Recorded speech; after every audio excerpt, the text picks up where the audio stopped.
الحمدللہ وکفا والصلاة والسلام علی عبادہ الذین اصطفیٰ خصوصاً علی افضلہم وخاتم النبیین محمد الامین وعلی آلہ وصحبہ اجمعین اما بعد فاعوذ باللہ من الشیطان الرجیم بسم اللہ الرحمن الرحیم الحمدللہ رب العالمین الرحمن الرحیم مالک یوم الدین ایاک نعبد و ایاک نستعین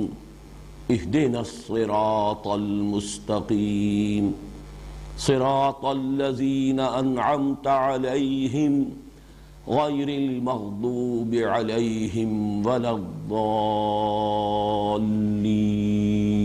آمین رب اشرح لی صدری ویسر لی امری واحلل عقدۃ من لسانی یفقہوا قولی اللہم ربنا الہمنا رشدنا واعذنا من شرور انفسنا اللہم ارنا الحق حقا وارزقنا اتباعہ وارنا الباطل باطلا وارزقنا اجتنابہ اللہم ارحمنا بالقرآن العظیم واجعلہ لنا اماما ونورا وہدا ورحمہ اللہم ذکرنا منہ ما نسینا وعلمنا منہ ما جہلنا وارزقنا تلاوتہ آناء اللیل وآناء النہار واجعلہ لنا حجتا یا رب العالمین آمین۔ آج ہم اللہ کے نام سے سلسلے وار درس قرآن کے دور ثانی کا آغاز کر رہے ہیں، اسی لیے میں نے ابھی سورہ فاتحہ کی تلاوت کی ہے، لیکن اس سے قبل کہ میں سورہ فاتحہ کے مضامین کا تجزیہ اور اس کے مفہوم اور معانی پر بات کروں، میں ایک ذاتی وضاحت اور اپنی حیثیت کا تعین آپ حضرات کے سامنے کر دینا چاہتا ہوں۔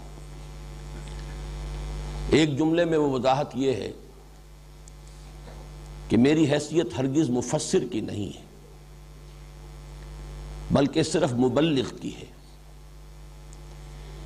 اس ضمن میں علامہ اقبال کا وہ مصرع بھی آپ چاہیں تو ذہن میں تازہ کر لیں کہ میں نہ عارف نہ مجدد نہ محدث نہ فقیہ، اگرچہ ان الفاظ میں مفسر کا لفظ شامل نہیں ہے، لیکن بہرحال میں اسی کے حوالے سے عرض کر رہا ہوں کہ میرا دعویٰ ہرگز یہ نہیں ہے کہ میں مفسر ہوں، بلکہ میری حیثیت اصلاً ایک طالب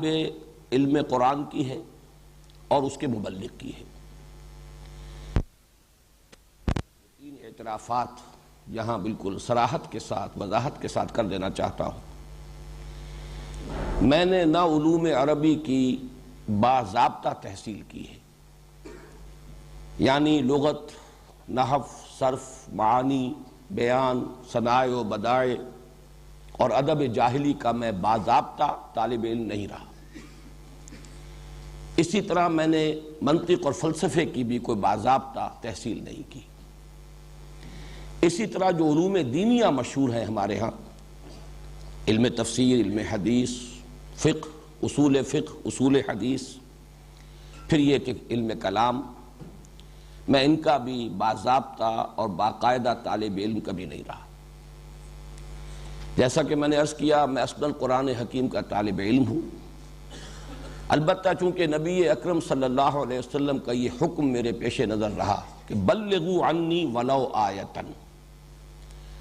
پہنچاؤ میری جانب سے خواہ ایک ہی آیت۔ اس حکم میں جو عموم ہے اور جو شدت ہے، در حقیقت وہی چیز ہے کہ جو اس جرات یا جسارت کی بنیاد بنی کہ جتنا کچھ علم اور فہم حاصل ہوتا گیا اپنے مطالعہ اور تعلم قرآن کے دوران، میں نے یہ سمجھا کہ مجھ پر یہ ذمہ داری ہے، فرض ہے کہ میں اسے دوسروں تک بھی اپنی امکانی حد تک پہنچانے کی سعی کروں۔ چنانچہ میری جو بھی کاوش ہے، جو محنت ہے، جو سعی و جہد ہے، وہ در حقیقت اسی فرمان نبوی کی تمثیل امر میں ہے۔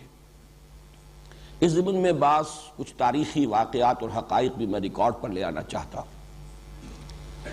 سن 66 میں جب میں نے یہاں لاہور میں سن 65 کے اواخر میں یہاں منتقل ہو گیا تھا، لیکن یہ کہ اصلاً دروس قرآن کے جو حلقے میں نے قائم کیے وہ سن 66 سے، لیکن بہت سے میرے ساتھیوں کے علم میں ہوگا کہ میں نے اس کے لیے درس قرآن کا لفظ بھی استعمال نہیں کیا تھا، بلکہ کافی طویل عرصے تک میں نے اس کے لیے عنوان اختیار کیا تھا حلقہ ہائے مطالعہ قرآن۔ وہ مختلف مقامات پر اس شہر کی مختلف آبادیوں میں وہ حلقے قائم تھے، اگرچہ بعد میں نے پھر لفظ درس قرآن اختیار کر لیا، اور اس کی دو وجوہات ہیں۔ ایک تو یہ کہ حلقہ ہائے مطالعہ قرآن یہ ایک طویل عبارت بنتی ہے، بڑی طویل ترکیب بنتی ہے، پھر عام فہم نہیں ہے۔ ثانیاً یہ کہ مطالعہ قرآن کا حلقہ تو اصل میں ایسا ہونا چاہیے جس میں باہم مذاکرہ ہو، آپس میں گفتگو ہو، مبادلہ خیالات ہو، کچھ سمجھیں کچھ سمجھائیں۔ یہ انداز چونکہ نہیں ہوتا، یہ تو یک طرفہ ایک بیان ہے، لہذا اس کے لیے وہ لفظ موضوع نہیں تھا، مجبوراً میں نے کچھ عرصے کے بعد درس قرآن کی اصطلاح استعمال کر لی۔ اس کے علاوہ اس عرصے کے دوران بہت سے حضرات نے مجھ سے یہ نہ صرف سوال کیا کہ کیا آپ نے کوئی تفسیر لکھی ہے، بلکہ بہت اصرار کے ساتھ یہ فرمائش کی کہ آپ تفسیر ضرور لکھیے۔ جو بھی متاثر ہوا، جس نے بھی سمجھا کہ درس قرآن کا یہ اسلوب جو ہے یہ اس زمانے کے تقاضوں کو پورا کرتا ہے اور ذہنوں کو اس سے آسودگی اور اطمینان حاصل ہوتا ہے، تو خواہش ظاہر کی انہوں نے فطری طور پر کہ آپ تفسیر لکھیں۔ میرا جواب ہمیشہ یہ رہا کہ نمبر ایک میں اس کا اہل نہیں، میرا یہ مقام نہیں، میں مفسر نہیں، اور نمبر دو یہ کہ تفسیریں بہت ہیں، میرے نزدیک اس دور کے بھی تقاضے پورے ہو گئے ہیں، لوگوں نے جو کام کیا ہے وہ کفایت کرتا ہے۔ میری جو کاوش ہے اور میری جو محنت ہے وہ یہ ہے کہ تفسیروں کے پڑھنے والے لوگ پیدا ہو جائیں۔ تفسیریں لکھی ہوئی ہیں، رکھی ہوئی ہیں، لیکن ان کی طرف رجوع نہیں ہے، وہ جذبہ پیدا ہو جائے، طلب پیدا ہو جائے، لوگ اس کے لیے وقت صرف کرنے کے لیے آمادہ ہو جائے، ایک علمی ذوق پیدا ہو جائے۔ میری ساری قد و کاوش جو ہے اس کا اصل ہدف یہ ہے، ورنہ تفسیروں کی میرے نزدیک کوئی کمی نہیں ہے۔ اس سے بھی آگے بڑھ کر میں یاد دلا رہا ہوں، سن 80 سے سن 82 تک اس ملک میں پاکستان ٹیلی ویژن پر درس قرآن کے ضمن میں یا بیان القرآن کے ضمن میں میرا ڈنکا بجتا رہا، بلکہ یوں سمجھیے کہ بالکل ایک ہی معاملہ تھا، بس ایک ہی شخص جو ہے اس حیثیت سے متعارف ہوا ہے اس طویل عرصے کے دوران، اور پورے پاکستان کے جتنے بھی ٹیلی ویژن سٹیشنز ہیں ان سے وہ پروگرام نیشنل ہک اپ پر وہ ٹیلی کاسٹ ہوتے تھے۔ تو میری اس حیثیت سے شہرت جو ہے اس وقت بام عروج پر تھی۔ اس وقت ایک پبلشر نہایت مصر رہے، حد درجے اصرار کرتے رہے کہ آپ ایک ترجمہ کر دیجئے قرآن کا، اور میں نے جب کہا کہ میں اس کا اہل نہیں ہوں اور ترجمے بہت ہیں، تو انہوں نے کہا کہ آپ ایسا کیجئے 2 4 6 ترجمے سامنے رکھ کے بس ترجمہ کر دیجئے، اس لیے کہ انہیں یہ محسوس ہوتا تھا کہ اس وقت ایک طلب ہے، مارکیٹ ہے، اگر اس شخص کے نام سے کوئی ترجمہ آ گیا بازار میں تو وہ ہاتھوں ہاتھ بک جائے گا۔ لیکن میرا جواب وہی رہا کہ ہرگز نہیں، نہ میں اپنا یہ مقام سمجھتا ہوں، بلکہ میں تراجم کے ضمن میں بھی بسا اوقات جو دوسرے مترجمین ہیں، شاہ عبد القادر، شاہ رفیع الدین، پھر جو اس دور میں اس صدی کے مترجمین ہیں، میں تو ان سے مدد لیتا ہوں۔ میں اتنی عربی زبان کی قابلیت کا دعویٰ نہیں رکھتا کہ جو غرائب قرآن ہیں، ایک تو ہے عام قرآن مجید کے الفاظ اور بالعموم جو ہے اصطلاحات اس کی جو بار بار آتی ہیں، اس کا تو الحمدللہ پورا فہم مجھے حاصل ہے، لیکن بہت سے مقامات آتے ہیں جہاں تحقیق کی ضرورت ہوتی ہے، تو اس مقام پر میں خود محتاج اپنے آپ کو پاتا ہوں کہ میں انہی مترجمین کے ترجموں سے مدد حاصل کرتا ہوں۔ اسی ضمن میں ایک بات اور بھی عرض کر دوں کہ میں نے جب قرآن اکیڈمی قائم کی، پھر قرآن کالج، جس کے سر پر یہ تاج جو ہے قرآن آڈیٹوریم کا رکھا گیا ہے، میں نے اس کے ضمن میں بارہا یہ بیان کیا ہے اپنی گفتگوؤں میں، تقریروں میں، اکیڈمی میں جب ہمارے کورسز چلتے تھے، یا یہاں قرآن کالج میں اب 1 ایئر کورس ہے، یا طلبہ ہیں اس کالج کے، تو میں ان کے سامنے 6 اصطلاحات ہمیشہ رکھتا رہا ہوں کہ ہمارا ہدف کیا ہے. ہم کیسے لوگ چاہتے ہیں کہ اس اکیڈمی سے اور اس قرآن کالج سے پیدا ہوں. تو اس میں اوپر سے نیچے تک ایک بڑا اسپیکٹرم ہے کہ ہمارا سب سے اونچا ہدف، اعلیٰ ہدف تو یہ ہے کہ تخلیق کی صلاحیت رکھنے والے، کریٹیو ورک، وہ یہاں سے پیدا ہو، جو ایک نیا علم وجود میں لا سکے، یا یوں کہیے کہ علم کو مسلمان کر سکے. ایک نئی علم نفسیات، ایک نیا علم اقتصادیات، ایک نیا فلسفہ، ایک نیا علم اخلاقیات. یہ جو سوشل سائنسز میں اور جو اس وقت کی ہماری اصل جو گمراہی کے میدان ہے نوع انسانی کے، اس میں نئے علوم کو پیدا کرنا، اس کے لیے کریٹیو صلاحیت اور کریٹیو جینیس کے لوگ درکار ہیں. اور ظاہر بات ہے کہ وہ شاذ ہوتے ہیں، لیکن یہ کہ ہمیں اپنے ہدف میں ٹاپ پر اسی کو رکھنا ہے. یہ ہمارا سب سے اونچا مقصد ہے. اس سے ذرا نیچے اتریے تو محقق، تحقیقی کام، ریسرچ ورک، یہ دوسرے درجے کی شے ہے. تخلیقی کام کا تعلق مستقبل سے ہوتا ہے، آئندہ کے لیے کوئی نئی شے پیدا کرنا، نئی شے بنانا، نئے راستے کھولنا. تحقیق کا کام ہوتا ہے ماضی سے متعلق،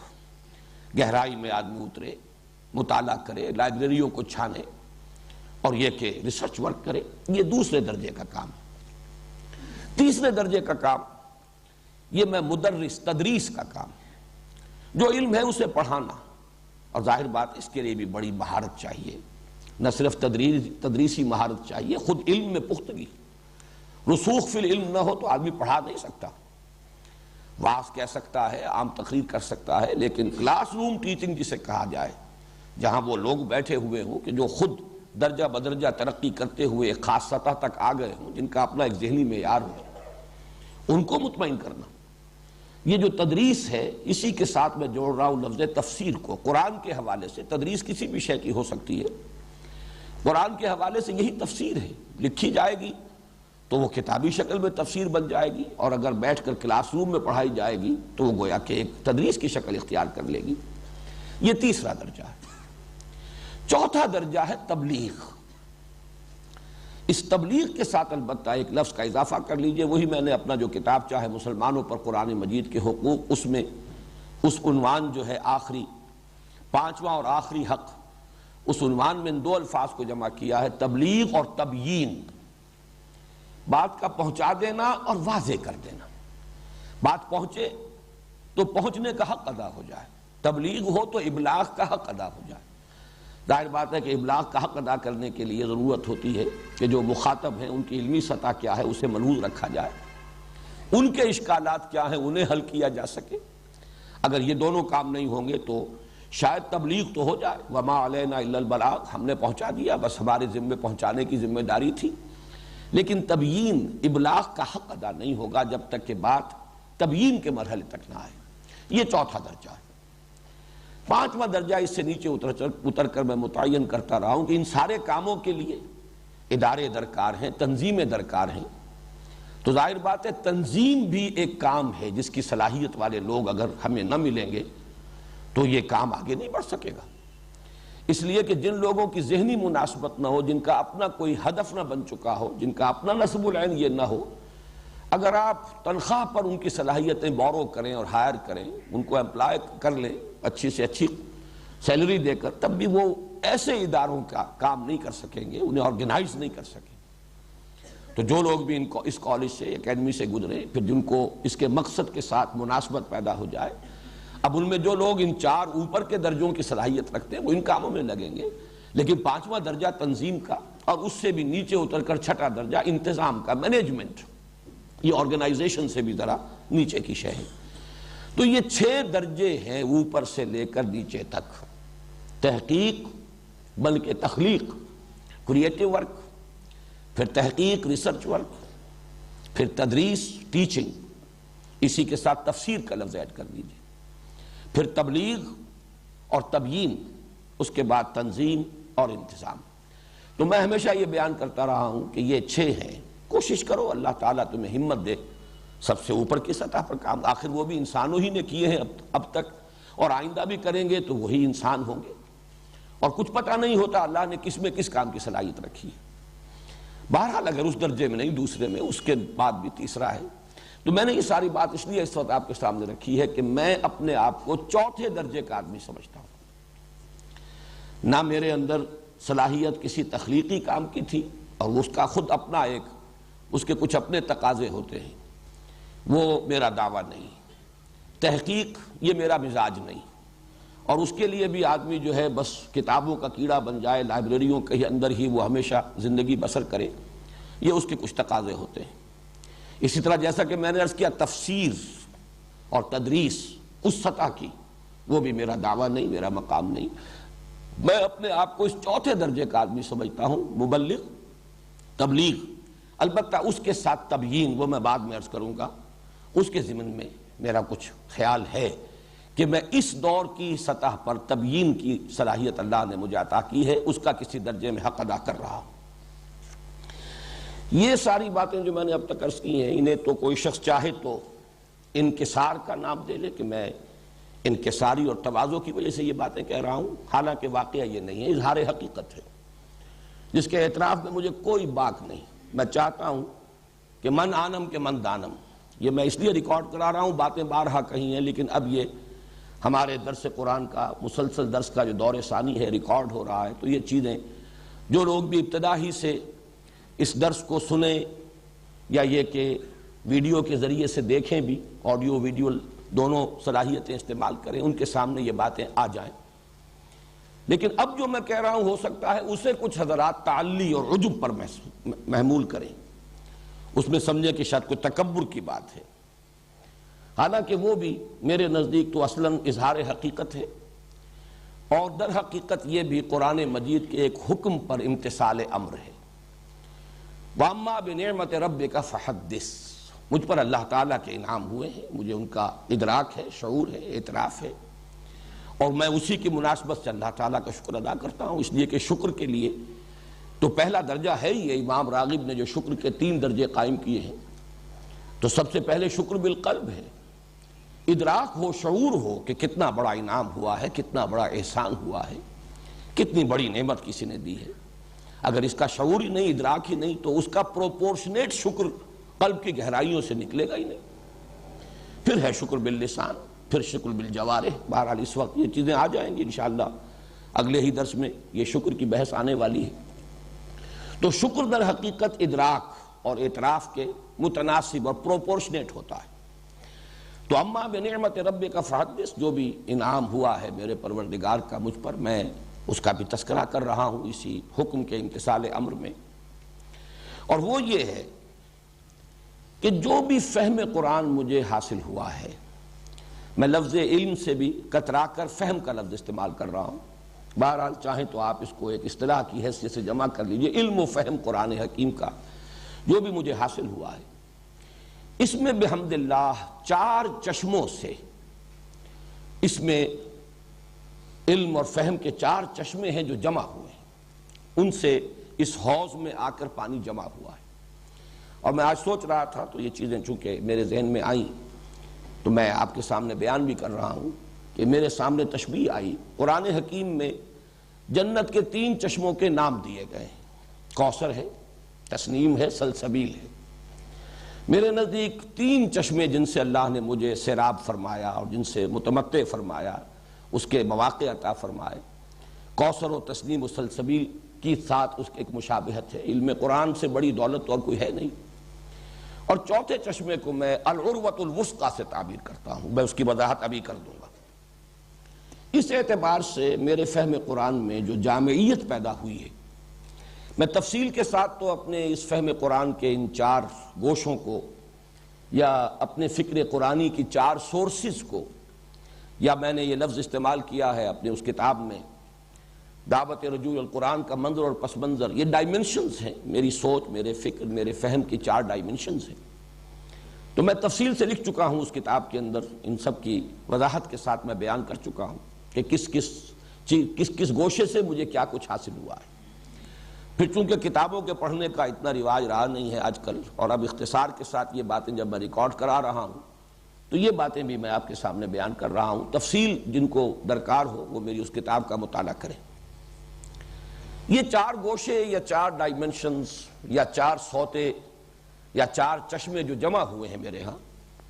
ان میں سے سب سے پہلا ہے جس کے لیے عنوان ہے حرکت اور جہاد، تحریک، حرکت، انقلابی جذبہ، دعوت اور دعوت سے آگے بڑھ کر انقلاب۔ اس کے لیے میرے سورسز، اور یہ ذرا نوٹ کر لیجئے، یہ میری اپنی صنعت لفظی نہیں ہے، میں کوئی ادیب آدمی نہیں ہوں، لیکن یہ کہ یہ اللہ تعالیٰ کی طرف سے ہے کہ یہ تثنیہ کے صیغے کو جمع کر دیا اللہ نے میرے لیے، میرے ان چار چشموں کے عنوانات کے لیے۔ ابوین، یہ میرے دو باپ ہیں، اس لیے کہ وہ دو حضرات جو ہیں ان دونوں کے نام ابو سے ہیں، ابو الاعلیٰ اور ابو الکلام، یہ ابوین ہیں میرے اس فکر، میری اس سوچ کے۔ یہ یوں کہیے کہ عام اصطلاح میں پیر اور پھر دادا پیر، یہ ہمارے ہاں اصطلاحات استعمال ہوتی ہیں۔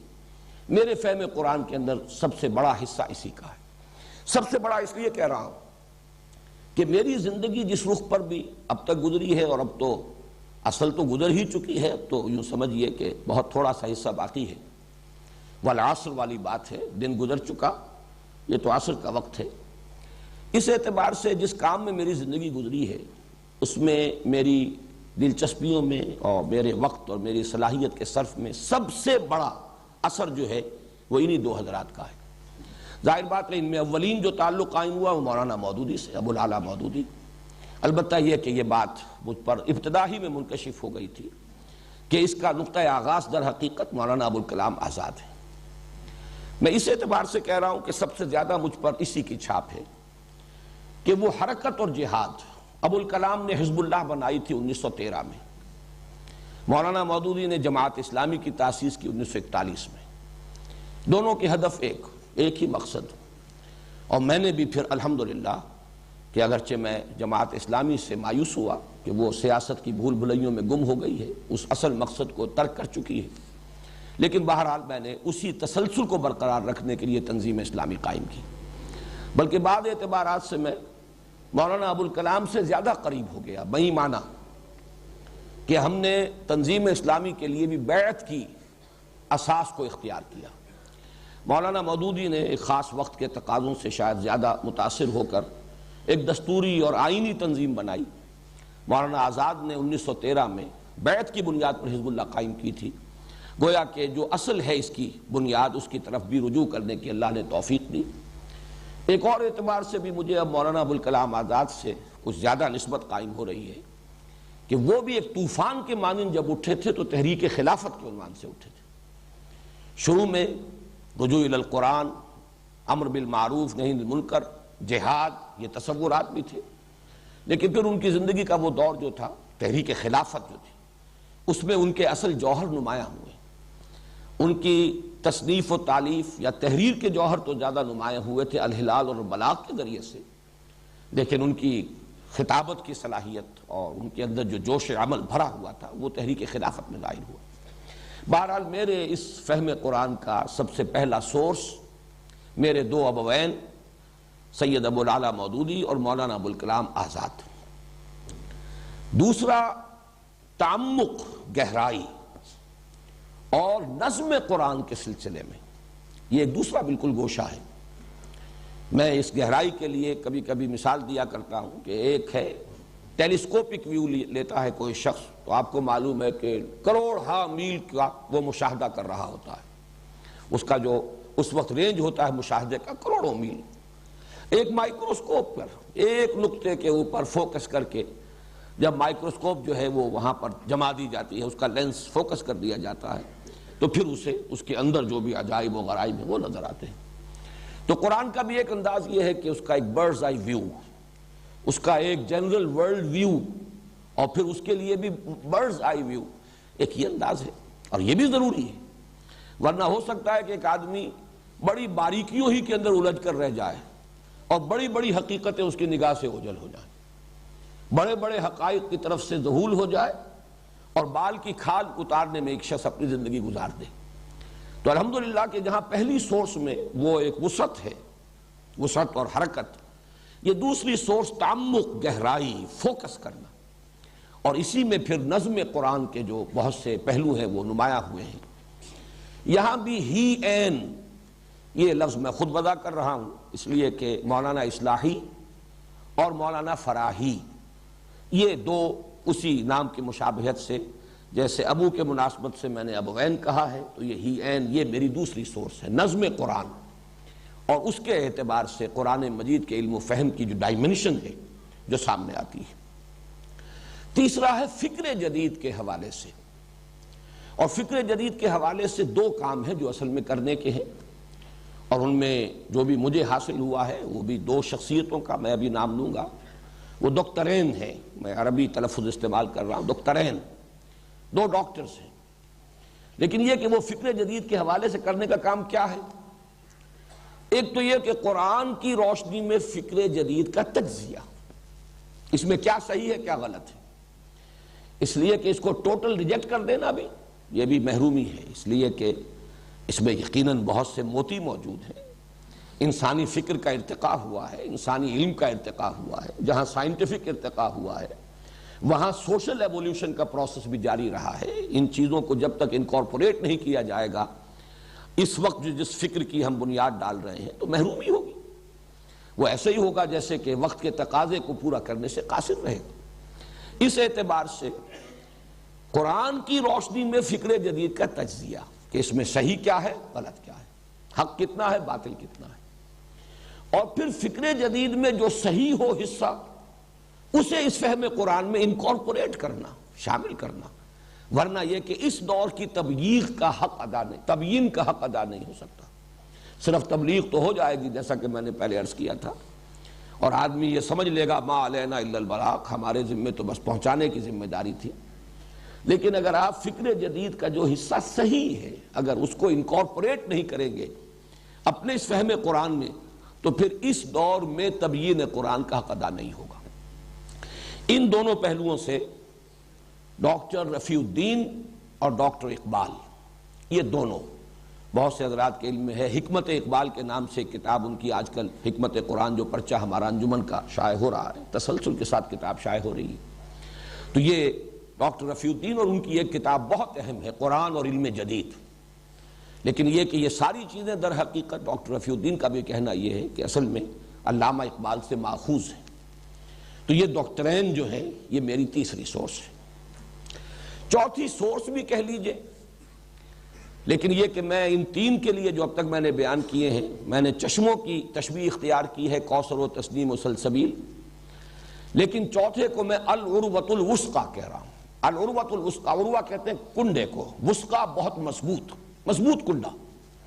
جس کو آدمی تھام لے تو گویا کہ اسے سہارا مل گیا اور اس کے لیے تحفظ ہے، بچاؤ ہے۔ کہیں آدمی پھسلنے کا اندیشہ ہے تو کسی چیز پر ہاتھ ڈال لیتا ہے، کہیں گر رہا تھا اگر اونچائی سے درمیان میں کوئی کنڈا ہاتھ میں آ گیا اس کو پکڑ لیا، اسے لٹکا ہوا ہے تو اب اس کنڈے ہی میں اس کی جان ہے، اس لیے کہ یہ کنڈا اگر اپنی جگہ سے نکل گیا تو بھی نیچے گر جائے گا،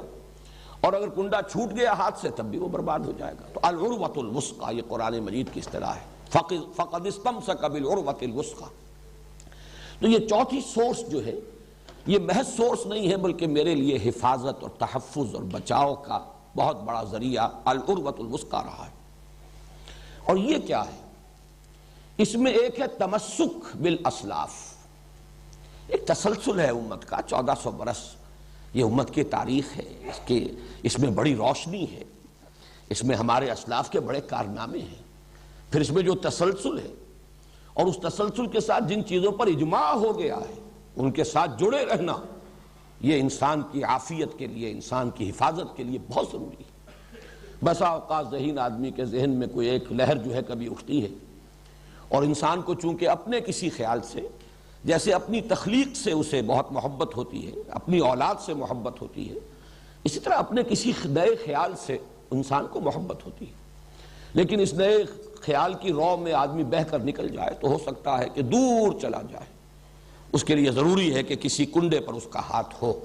ادھر ادھر ہاتھ مارے، ایک ہاتھ سے کنڈا پکڑا ہوا ہو، دوسری طرف سے ہاتھ مارے، جہاں جہاں تک رسائی ہو، جو حاصل کر سکتا ہو لے، لیکن وہ کنڈا نہیں چھٹنا چاہیے۔ وہ کنڈا چھٹ گیا تو پتہ نہیں کوئی لہر اسے کہاں لے جائے گی، جیسے کہ قرآن مجید میں سورہ حج میں تمثیل آئی ہے کہ تہوی بہ الریح فی مکان سحیق، پھر یہ کہ ہوا یا یہ کہ کوئی شکاری پرندے اڑا کر لے جائیں گے، تخطفہ الطیر اور تہوی بہ الریح فی مکان سحیق، یا ہوا کا کوئی جھونکا، یا یہ کہ جس جہاز کا لنگر نہ رہا ہو اسے کوئی لہر جو ہے لے جائے گی اور کسی طرف بھی اس کو چلا دے گی۔ تو یہ العروۃ الوثقیٰ، یہ میرے دو شیخین ہیں۔ اب یہ دیکھیے، یہ بھی صنعت لفظی ہے اگرچہ، لیکن میری نہیں ہے، ایجاد بندہ نہیں ہے۔ شیخ الاسلام مولانا شبیر احمد عثمانی رحمہ اللہ، پاکستان کے پہلے اور آخری شیخ الاسلام، اور ان کے استاد شیخ الہند رحمہ اللہ، جنہیں کہ میں 14ویں صدی کا سب سے بڑا مجدد سمجھتا ہوں، 14ویں صدی ہجری کا۔ یہ شیخین ہیں، شیخ الہند کا ترجمہ اور علامہ شبیر احمد عثمانی شیخ الاسلام، ان کے حواشی، تقریباً 5 پارے کے حواشی بھی حضرت شیخ الہند کے ہیں، بقیہ 25 پاروں کے حواشی وہ ہیں شیخ الاسلام علامہ شبیر احمد عثمانی رحمۃ اللہ علیہ۔ یہ میرے لیے العروۃ الوثقیٰ ہے۔ اس میں تمسک بالاسلاف کے ساتھ ایک اور چیز ایڈ کر لیجئے، اور وہ ہے تصوف۔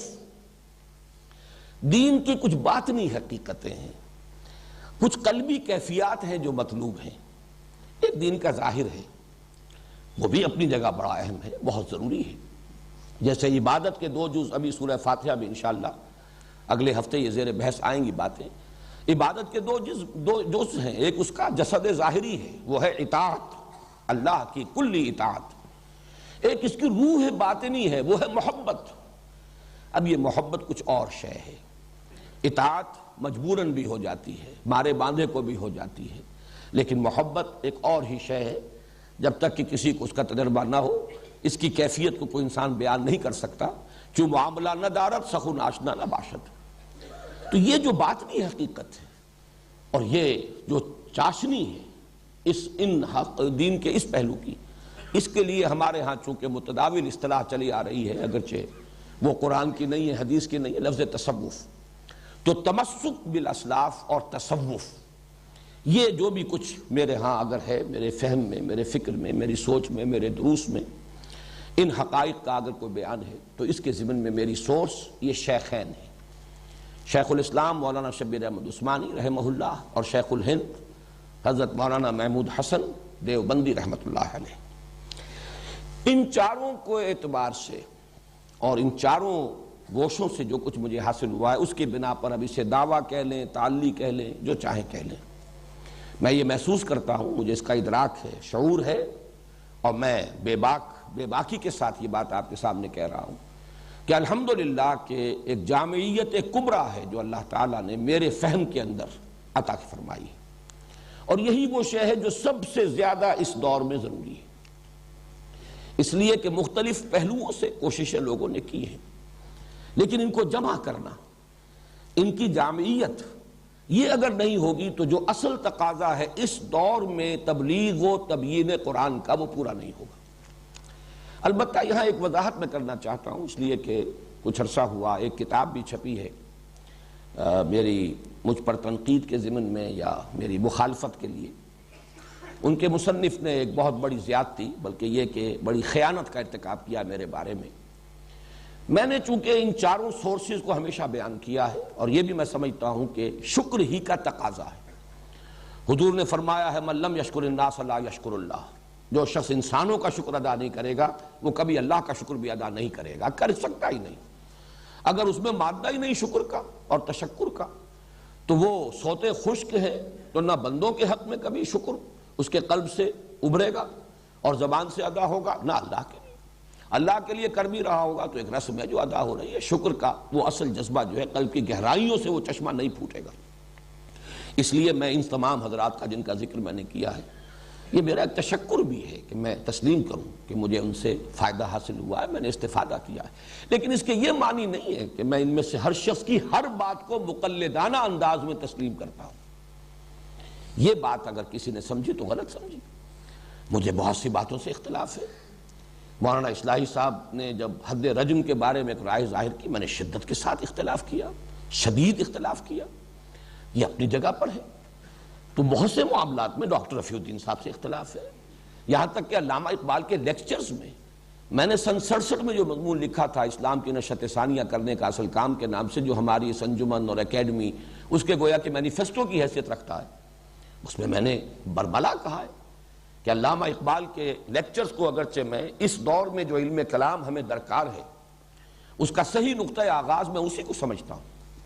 میں سمجھتا ہوں کہ وہی ہے کہ جس نے صحیح تقاضا جو کہ اس دور کا ہے اس کو پورا کرنے کی طرف پہلا قدم اٹھایا ہے۔ میں اسے اگرچہ پرائمر کہتا ہوں، وہ صرف آغاز ہے، لیکن یہ کہ صحیح سمت میں آغاز ہے۔ اس کے باوجود میں نے اپنی اسی تحریر میں لکھا تھا کہ بعض چیزیں اس کی جو ہیں ان سے مجھے اختلاف ہے، میں صحیح نہیں سمجھتا۔ اجتہاد کے بارے میں جو باتیں کہی ہیں، اسی طرح علم کلام کی اپنی ایک کوتاہی ہوتی ہے۔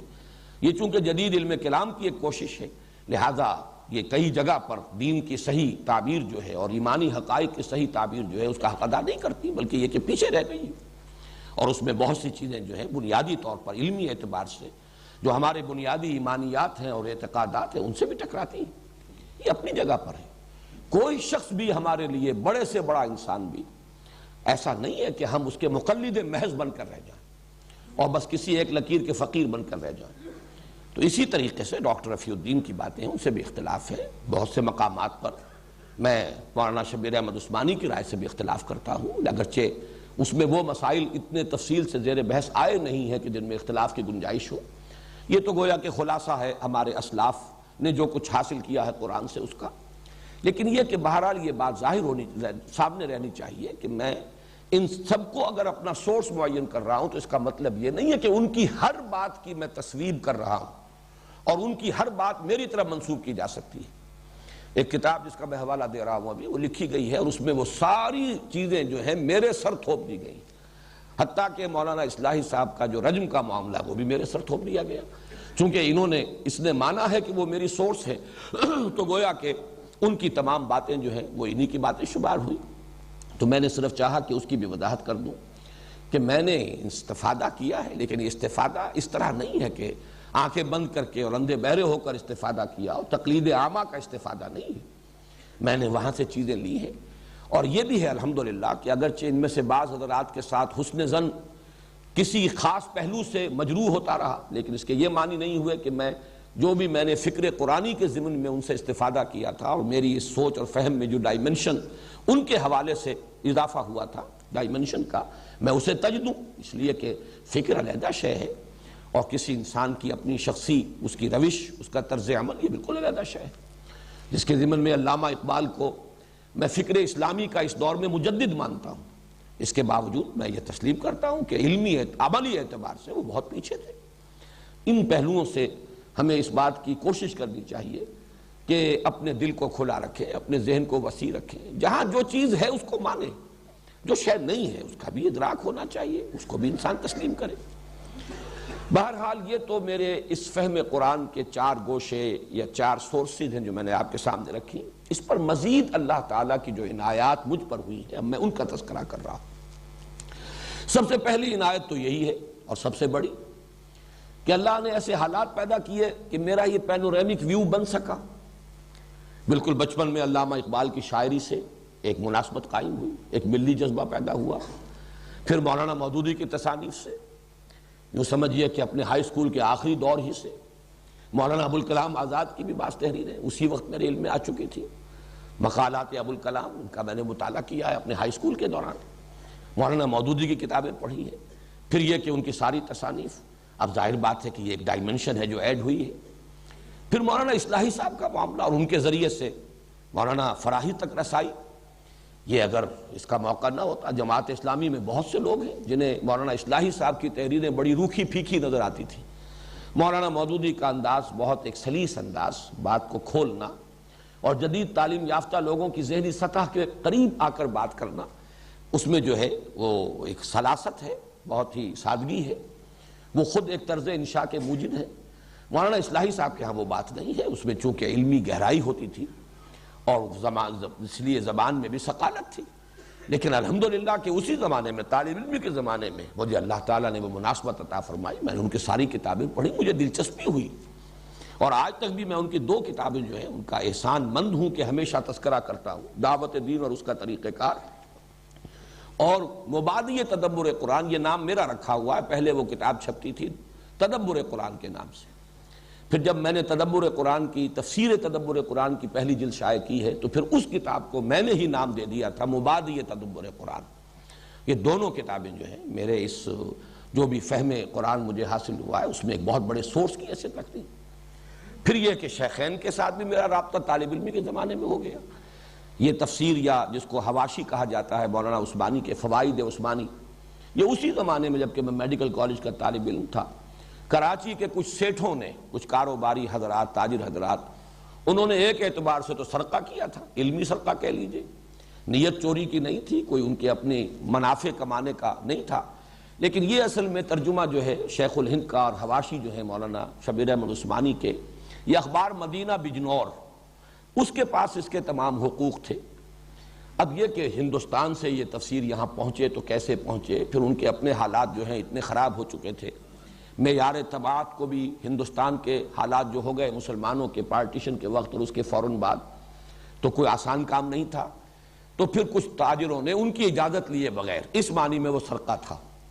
ان کی اجازت لیے بغیر اس تفسیر کی بڑی اعلیٰ کتابت کروائی اور اسے ہانگ کانگ سے طبع کرایا، بہت موٹے کاغذ پر بہت عمدہ طباعت کے ساتھ یہ آئی، اور انہوں نے اسے مفت تقسیم کیا تھا۔ اگرچہ بعد میں پھر وہ مختلف اداروں کو جب نسخے دے دیے گئے، 100 نسخے ان کو اور 200 ان کو، ان اداروں نے پھر اسے فروخت بھی کیا۔ چنانچہ میں اپنے میڈیکل کالج کے دوسرے، تیسرے، چوتھے سال کے دوران میں نے 100 تو نہیں ہوں گے لیکن 100 کے آس پاس ہی ہوں گے نسخے جو خریدے اور دوستوں کو یا تو خریدوائے یا اپنی طرف سے دیے۔ وہ 5 روپے سے لے کر 30 روپے تک مجھے یاد ہے رینج، شروع میں وہ 5 روپے میں نسخہ مل جاتا تھا اور اس کے بعد آخری جو تھا وہ 30 روپے میں۔ بہرحال اس سے جو اللہ تعالیٰ نے حالات ایسا پیدا کر دیے، میں تو ظاہر بات ہے کہ یہ چیزیں بائی چوائس تو نہیں ہوتی، یہ انسان کے اپنے اختیار میں نہیں ہے کہ اس طریقے سے ایسے حالات بنتے چلے گئے۔ اور اس کے بعد پھر یہ کہ ڈاکٹر رفیع الدین اور خاص طور پر پروفیسر یوسف سلیم چشتی، ان سے جو روابط قائم ہوئے، ان کے حوالے سے علامہ اقبال کے فکر کی جو خاص طور پر فارسی میں جو ان کا فلسفہ ہے اور فکر ہے اس سے آشنائی ہوئی، تو یہ اللہ کا فضل اور کرم ہے، اسی کی طرف سے یہ حالات ہوتے ہیں۔ لہذا سب سے بڑی تو یہی مجھ پر اللہ کی عنایت ہے۔ میں اس کے لیے عرض کروں گا کہ قرآن مجید میں جیسے کہ سورہ بنی اسرائیل میں آیا ہے حضور سے خطاب کر کے، ان فضلہ کان علیک کبیرا، اے نبی آپ پر اللہ کا بہت بڑا فضل ہوا ہے۔ تو اس کا ایک عکس، چاہے وہ ادنا عکس ہے، میں سمجھتا ہوں کہ مجھ پر بھی اللہ تعالیٰ کا یہ کرم ہوا ہے کہ یہ کیفیات اور حالات ایسے ہو گئے کہ میں ان تمام گوشوں سے واقف ہوا۔ مزید جو اس پر ہے وہ اللہ نے جو میرا مزاج بنایا ہے، یہ بھی اسی کی عطا ہے، اسی کے دین ہے، اس میں انسان خود اپنے مزاج کا بنانے والا نہیں ہے۔ اس میں 2 چیزیں جو ہیں، یہ بات میں شاید آج پہلی مرتبہ اتنی وضاحت سے عرض کر رہا ہوں کہ یہ بھی اس میں ایڈ ہو جائے، کہ ایک ذہن مجھے منطقی عطا کیا۔ میں نے منطق کبھی پڑھی نہیں ہے، لیکن منطق کا پڑھنا اور اس کو یاد کر لینا اور ہے، اور ذہن کا منطقی ہونا از خود یہ اور ہے۔ اللہ نے مجھے منطقی ذہن عطا کیا، اور نمبر 2 فلسفیانہ مزاج عطا کیا۔ میں فلسفے کا بھی باضابطہ طالب علم کبھی نہیں رہا، لیکن ایک ذوق ہوتا ہے، ایک مزاج ہوتا ہے۔ میں ذرا اس کا ایک مزید وضاحت کر دوں۔ منطق اصل میں نام ہے تحلیل اور تجزیے کا، اگرچہ استقرائی منطق بھی، یہ بھی منطق ہی کی ایک شاخ شمار ہوتی ہے، لیکن اصل منطق جو ہے جس کا کہ یوں سمجھیے کہ سکہ رواں رہا اور دور دورہ رہا، وہ تو استخراجی منطق ہے۔ میں آج سے یہ طے کیجیے گفتگو بس اب اختتام کو پہنچ رہی ہے، تو میں عرض کر رہا تھا کہ اللہ تعالیٰ کی دین، اس کی عطا، اس کا جو فضل مجھ پر ہوا ہے کہ ذہن منطقی اور مزاج فلسفیانہ۔ مراد کیا ہے؟ منطق در حقیقت نام ہے تجزیے کا اور تحلیل کا، کسی چیز کا تجزیہ کر کے، اس کی تحلیل کر کے اس کے اجزاء کو سمجھنا، اور فلسفیانہ مزاج نام ہے اس کا کہ چیزوں کو جمع کر کے ایک حقیقت کلی کا ادراک کرنے کی کوشش کرنا۔ فلسفہ نام ہی اس کا ہے۔ سائنس کے مقابلے میں جب فلسفہ ہم بولتے ہیں، ایک طبیعیات اور ایک ما بعد الطبیعات، ما بعد الطبیعات در حقیقت اس کائنات کے کلی حقائق سے بحث کرتی ہے۔ وجود کیا ہے، اس کا آغاز کیا ہے، اس کا اختتام کیا ہے، زندگی کیا ہے، انسان کیا ہے، خیر کیا ہے، شر کیا ہے۔ تو یہ در حقیقت ایک ورلڈ ویو، ایک جامع تصور جو ہے وہ آدمی مرتب کرتا ہے۔ تو جہاں منطق جو ہے وہ تحلیل اور تجزیے کا نام ہے، وہاں فلسفے میں تالیف اور جمع و تالیف، جمع کرنا اور اس سے ایک ورلڈ ویو بنانے کی کوشش کرنا۔ تو یہ مزاج میرا ہے، اگرچہ نہ میں منطق کا طالب علم رہا اور نہ فلسفے کا طالب علم رہا، لیکن یہ اللہ کی دین ہے۔ تو وہ 4 سورسز سے جو کچھ مجھے حاصل ہوا ہے، معاملہ صرف یہ نہیں ہے کہ میں صرف اسے نقل کر رہا ہوں، صرف اسے بیان کر رہا ہوں، میں نے اس میں جمع و تالیف کی ہے، میں نے ان گوشوں کو جمع کیا ہے، آپس میں ان کو انٹر کنیکٹ کیا ہے، ان میں ربط قائم کیا ہے۔ یہ اللہ تعالیٰ کا فضل ہے، اور یہی وجہ ہے کہ جو قبول عام حاصل ہوا ہے، درس قرآن جس درجے یہاں مقبول رہا، اتوار کی صبح کا جو درس ہوتا تھا جبکہ اتوار کی چھٹی ہوتی تھی، وہ درس جو ہے شاید اس طرح کا درس پوری دنیا میں اس زمانے میں کہیں نہ رہا ہو، اس کے چرچے ہوئے ہیں، اس کا شہرہ ہوا ہے۔ پھر یہ کہ جس طریقے سے آج کیسٹس جو ہیں وہ مقبول ہیں، لاکھوں کی تعداد میں، کونے کونے میں جہاں بھی کوئی اردو بولنے والے لوگ ہیں، سمجھنے والے لوگ ہیں، وہ کیسٹ پہنچ چکے ہیں۔ یہ سب اسی لیے ہے کہ وہ محسوس کرتے ہیں کہ اس دور کے تقاضوں کے مطابق ایک ابلاغ، اس کی تبیین، اس کا کسی درجے میں حق ادا ہوتا ہے۔ چنانچہ میرے شدید ترین ناقدین نے بھی، میں نے یہ چیزیں نقل بھی کی ہیں اپنے اس کتاب میں، دعوت رجوع القرآن کا منظر اور پس منظر، انہوں نے بھی یہ اعتراف کیا ہے کہ تمہارے درس سے ہر شخص کچھ نہ کچھ لے کر ضرور اٹھتا ہے، یعنی مختلف مزاج کے لوگ آتے ہیں، لیکن یہ کہ مختلف مزاج کے لوگوں کو کچھ نہ کچھ ملتا ہے، انہیں کچھ غذا ملتی ہے۔ ظاہر ہے کہ اگر ملے نہ تو پھر دوبارہ کو پلٹ کر نہیں آئے گا، کوئی نہ کوئی ذہنی ہم آہنگی ہوتی ہے، کوئی انسان کو محسوس ہوتا ہے کہ مجھے کچھ ملا ہے، کوئی مناسبت قائم ہوتی ہے، کوئی فائدہ نظر آتا ہے، تبھی آدمی پلٹ کر آتا ہے، ورنہ کون اپنا وقت، آج کی دنیا میں جو سب سے قیمتی شے ہے وہ تو وقت ہے، سب سے زیادہ جس کی سکیرسٹی ہے، جس کا فقدان ہے، جس کی کمیابی اور نایابی ہے، وہ تو فرصت ہے۔ اس اعتبار سے اگر لوگ یہ وقت صرف کرتے ہیں تو اس لیے کرتے ہیں کہ وہ محسوس کرتے ہیں کہ کچھ ملتا ہے، کچھ حاصل ہوتا ہے۔ ذالک فضل اللہ یؤتیہ من یشاء، جیسا کہ میں نے عرض کیا تھا کہ اس کو تعلی پر بھی محمول کریں، مجھے اعتراض نہیں ہوگا، اس سے دعویٰ اور ادعا کہیں تو بھی میں آپ سے اس پہ الجھوں گا نہیں، لیکن میرے نزدیک جہاں وہ ایک حقیقت میں نے بیان کر دی کہ میں باضابطہ طالب علم نہیں رہا ہوں، نہ علوم عربی کا، نہ علوم دینیہ کا، نہ میں نے فلسفہ پڑھا، نہ میں نے منطق پڑھی، میں تو طالب علم رہا ہوں جیسا آپ کو معلوم ہے، ویسے ایم اے اسلامیات تو کر لیا تھا، لیکن میں سمجھتا ہوں کہ اس کا تو ذکر کرنا بھی در حقیقت اس پوری گفتگو میں اس کا بالکل غیر متعلق سی بات ہے، وہ کوئی کسی درجے میں بھی وہ کوئی حیثیت اس کی نہیں ہے، اگرچہ کراچی یونیورسٹی میں فرسٹ بھی آ گیا تھا، لیکن وہ تو میں نے بھاگتے دوڑتے ایسے ہی، صرف یہ کہ بغیر کچھ پڑھے لکھے، سوائے اس کے کہ فقہ کی ایک کتاب تو میں نے کچھ دن پڑھی ہے، لیکن باقی یہ کہ اس کے لیے کبھی کچھ پڑھنے لکھنے کا معاملہ نہیں ہوا۔ یہ چیزیں تو ہمارے ہاں علم اس درجے گر چکا ہے، علم کی سطح اتنی گر چکی ہے کہ یہ جو کچھ آج کل کی ڈگریاں ہیں ان کا میں تذکرہ بھی نہیں کرنا چاہتا، لیکن میری اصل تعلیم جو تھی وہ تو ظاہر بات ہے کہ کچھ سائنس کی تھی، کچھ پھر طب کی تھی۔ بہرحال یہ میں نے اپنے ایک ذاتی حیثیت کا تعین جو ہے میں نے ضروری سمجھا کہ اب جو ہم یہ درس قرآن سلسلے وار شروع کر رہے ہیں تو میں اس بات کو ریکارڈ پر لے آؤں۔ اب آئیے سورہ فاتحہ۔ سورہ فاتحہ کے ضمن میں بھی آج صرف ابتدائی تمہیدی مباحث پورے ہو سکیں گے، پھر اس سورہ مبارکہ کے 3 حصے ہیں جن میں سے ہم کوشش کریں گے کہ ایک حصہ کل پورا پڑھ لیں، بقیہ 2 حصے اگلے ہفتے کی 2 نشستوں میں مکمل ہوں گے۔ سب سے پہلی بحث جو ہے اس کے تعارفی یا تمہیدی مباحث میں سے وہ ہے کہ یہ قرآن حکیم کی پہلی صورت ہے، اور یہ پہلی صورت ہونا دونوں اعتبارات سے، مصحف کی پہلی صورت تو ہے ہی، سبھی جانتے ہیں، اور اسی اعتبار سے اس کا نام ہے الفاتحہ۔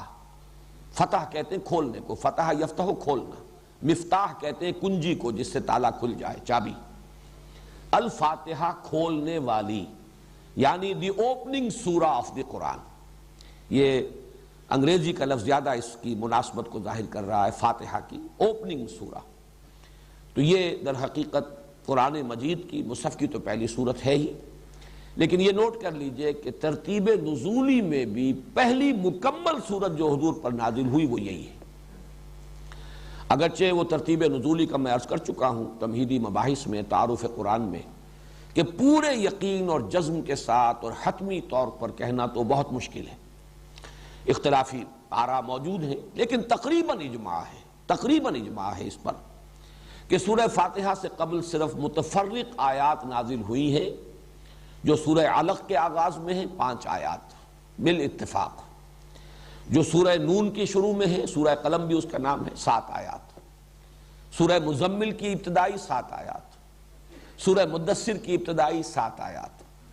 اور پھر مکمل سورت جو پوری نازل ہوئی وہ یہ سورہ فاتحہ ہے، اور یہ بھی آپ کو معلوم ہے کہ 7 ہی آیات پر مشتمل ہے، اس پر اگرچہ گفتگو بعد میں ہوگی۔ تو پہلی سورت ہونا اس سورہ مبارکہ کا دونوں اعتبارات سے ہو گیا، ایک یہ کہ یہ مصحف کی پہلی سورت ہے، اور نمبر 2 یہ کہ سب سے پہلی مکمل سورت جو حضور صلی اللہ علیہ وسلم پر نازل ہوئی وہ سورہ فاتحہ ہے۔ دوسری بحث ہے اس کے نام، جیسا کہ میں نے اس سے پہلے بھی بیان کیا ہے، عربوں کا ایک خاص ذوق تھا نام رکھنا کثرت سے، جس چیز سے محبت ہو جائے اس کے بہت سے نام ہوں گے، اس کی ایک ایک ادا، اس کا ایک ایک وصف، اس کی ایک ایک صفت کے حوالے سے اس کے نام بناتے چلے جانا۔ چنانچہ اس سورہ مبارکہ کے بھی متعدد نام ہے، بلکہ متعدد کا لفظ تو ہلکا ہے۔ علامہ جلال الدین سیوطی نے 25 نام جو ہے الاتقان فی علوم القرآن میں جمع کیے، ان میں سے جو موٹے موٹے ہیں وہ میں آپ کو بتا دیتا ہوں۔ الفاتحہ کو تو اس کے اسم علم ہونے کی حیثیت حاصل ہے، اس کا نام اگر لیا جائے گا جو بالکل ایکسکلوسیو ہے وہ ہے سورۃ الفاتحہ، میں بیان کر چکا ہوں وہ اس اعتبار سے بھی کہ اوپننگ سورہ ہے قرآن مجید کی۔ اس کے بعد اس کی جامعیت کے اعتبار سے 2 نام بہت معروف ہیں اور مشہور ہیں، ام القرآن اور اساس القرآن۔ اساس بنیاد کو کہتے ہیں جس پر کوئی عمارت تعمیر ہو، جڑ کو کہتے ہیں، والدہ کے لیے بھی یہ لفظ اسی اعتبار سے آتا ہے، ولادت ہوتی ہے اولاد کی اسی سے، تو یہ کا لفظ جو ہے ام القرآن یعنی جڑ بنیاد جو ہے قرآن مجید کی وہ سورہ فاتحہ ہے۔ پھر ایک حدیث میں اس کے 2 الفاظ آئے ہیں، وہ حدیث ابھی ہم پڑھیں گے بھی، السبع المثانی اور القرآن العظیم، یہ خود اپنی جگہ پر ایک مکمل قرآن ہے، یعنی اس سورہ مبارکہ کی عظمت کو ظاہر کرنے کے لیے، اور چونکہ یہ الفاظ خود محمد رسول اللہ صلی اللہ علیہ وسلم نے استعمال فرمائے ہیں، ابھی ذرا ٹھہر جاؤ میں بعد میں کروں، تو السبع المثانی 7 دہرائی جانے والیاں، بار بار پڑھی جانے والیاں 7 آیات، اور القرآن العظیم یہ بھی اس کا ایک نام ہے، یہ خود اپنی جگہ ایک مکمل قرآن ہے اور عظمت والا قرآن ہے۔ پھر جو اس کے مضامین ہیں اور پھر اس کے جو مختلف اجزاء ہیں اس کے اعتبار سے سورۃ الحمد، سورۃ الشکر، سورۃ الصلاح، سورۃ السؤال، سورۃ المناجات، یہ مختلف نام ہیں۔ الکافیہ، الشافیہ اور الشفا، الوافیہ، الراقیہ، راقیہ رقی کہتے ہیں جھاڑ پھونک کر لیے کچھ پڑھنے کو، یہ سورہ فاتحہ جو ہے یہ اس اعتبار سے بھی اس کو مسلسل پڑھ کر کئی بار اگر پھونکا جائے، یہ بھی چیزیں ہیں کہ جو ثابت ہیں اور ان کے اندر ہمارے اسلاف کا یہ تعامل رہا ہے۔ تو شافیہ شفا دینے والی، الشفا بھی اس کا نام ہے، سورۃ الشفا اور شافیہ۔ الکافیہ، یہ کافیہ بھی کفایت کرنے والی، یعنی یہ کہ مضامین قرآن اور اس کی حکمت اور فلسفے کو اپنے اندر سمو لینے والی اور اس کا احاطہ کرنے والی۔ الوافیہ، پورا کر دینے والی، یہ بھی اس کی جامعیت کے اعتبار سے۔ تو یہ ہیں چند نام جو میں نے آپ کو بتائے۔ ویسے علامہ جلال الدین سیوطی رحمہ اللہ نے 25 نام اس کے، اور انہوں نے لکھا بھی ہے کہ میں نے بڑی محنت سے جمع کیے، لیکن یہ کہ ان کی اہمیت نہیں ہے، یہ تو بس وہی ایک ذوق جو ہے عربوں کا کہ جس شے سے محبت ہو، جس کی عظمت کا نقش قلب پر ہو، پھر اس کے نام وہ متعدد اور کثرت کے ساتھ رکھنا، یہ ان کا ذوق ہے۔ تیسری بحث ہے فضیلت کی، اب وہ ذرا حدیث لگا دو یہاں۔ اس کے لیے حضرت ابو ہریرہ رضی اللہ تعالی عنہ سے ایک حدیث مروی ہے، اور یہ جامع ترمذی میں بھی موجود ہے۔ میں نہیں کہہ سکتا کہ آپ میں سے کتنے حضرات اس کو پڑھ سکیں گے، لیکن بہرحال جو بھی پڑھ سکتے ہو میں چاہتا ہوں کہ اس حدیث کو تو پورا لفظ بلفظ آپ لوگ پڑھ لیں۔ عن ابی ہریرہ ان رسول اللہ صلی اللہ علیہ وسلم قال لابی بن کعب،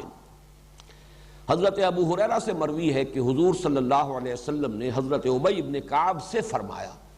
یہ ابی بن کعب جو ہے یہ انصاری صحابی ہیں، اور ان کا ایک خاص درجہ یہ ہے کہ حضور نے ان کے بارے میں بھی افعل التفضیل کا صیغہ استعمال کیا ہے کہ یہ اقرؤہم ابی بن کعب، میرے صحابہ میں سب سے بڑا قاری. اور قاری جو ہے ظاہر بات ہے کہ اس وقت محض اس قرات کے معنی میں نہیں تھا جس معنی میں کہ آج کل ہم استعمال کرتے ہیں، عالم ہونا بھی اس کا لازم تھا معاملہ، اس لیے کہ ان کی اپنی زبان تھی، اس میں جو قرآن کا سب سے بڑا قاری تھا گویا کہ وہ قرآن کا سب سے بڑا عالم بھی تھا. یہ بعض صحابہ کے لیے افضل التفضیل کے صیغے آئے ہیں، جیسے کہ ارحم امتی بے امتی ابو بکر، اشدہم فی امر اللہ عمر، احیاہم یا اکثرہم حیاء عثمان، اقضاہم علی،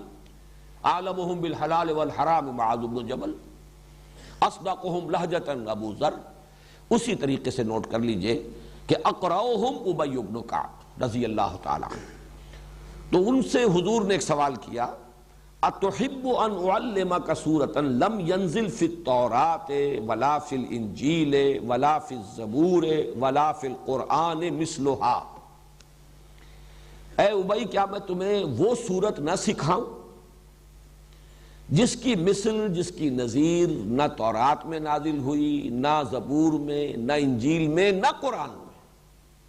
مراد یہ ہے کہ قرآن میں بھی وہ منفرد ہے، اس کی عظمت والی صورت اور کوئی نہیں، اس کی سی عظمت والی صورت. یہ بے نظیر اور بے مثل صورت ہے، اس کی نظیر، اس کے مثل نہ قرآن میں، نہ تورات میں، نہ انجیل میں، نہ زبور. قال نعم یا رسول اللہ. تو حضرت ابی کا جواب کیا ہو سکتا تھا؟ حضور ضرور سنائیے، ضرور سمجھائیے، ضرور پڑھائیے، بتائیے مجھے وہ کون سی صورت ہے. فقال رسول اللہ صلی اللہ علیہ وسلم، تو ارشاد فرمایا رسول اللہ صلی اللہ علیہ وسلم نے، کیف تقرؤ فی الصلاۃ، ذرا سناؤ تو صحیح نماز کیسے پڑھتے ہو، کیا پڑھتے ہو نماز میں. قال فقرأ ام القرآن، انہوں نے کہا کہ انہوں نے پڑھا پھر سورہ ام القرآن. اب یہاں دیکھیے وہ لفظ آ گیا، سورہ فاتحہ، ام القرآن انہوں نے تلاوت کی. نماز تو میں ایسے پڑھتا ہوں، نماز میں سورہ فاتحہ پڑھتا ہوں. فقال رسول اللہ صلی اللہ علیہ وسلم، تو حضور نے ارشاد فرمایا، والذی نفسی بیدہ، اس ہستی کی قسم ہے جس کے ہاتھ میں میری جان ہے، ما انزلت فی التوراۃ ولا فی الانجیل ولا فی الزبور ولا فی القرآن مثلھا. اس صورت کے نظیر اور اس کے مثل نہ تورات میں، نہ انجیل میں، نہ قرآن میں، نہ زبور میں کبھی نازل نہیں ہوئی. بے مثل اور بے نظیر صورت ہے. وَإِنَّهَا سَبْعٌ مِّنَ الْمَثَانِي، یہی ہے سبع من المثانی. والقرآن العظیم، اور یہی ہے القرآن العظیم، عظمت والا قرآن. الذی اعطیتہ، جو کہ مجھے عطا کیا گیا ہے. رواہ ترمذی، یہ جامع ترمذی کی روایت ہے. یہ جو دو الفاظ ہیں سبع من المثانی اور قرآن عظیم، یہ در حقیقت سورہ حجر کی آیت میں وارد ہوئے. چنانچہ وہاں مضمون جو ہے آخری حصے میں سورہ حجر کے وہ یہ ہے کہ اے نبی، جو کچھ لوگ آپ کو کہہ رہے ہیں، کوئی مجنون کہہ رہا ہے، کوئی اور کچھ کہہ رہا ہے، آپ اس پر ملول اور غمگین نہ ہوں. ہم نے یہ آسمان اور زمین بے مقصد نہیں بنائے، ہر شے کا نتیجہ نکلے گا، مجرموں کو بھی سزا مل کر رہے گی. اسی طریقے سے یہ دولت مند ہیں اور جو اس وقت سرداران قریش ہیں جنہیں چودراہٹ حاصل ہے، اقتدار حاصل ہے،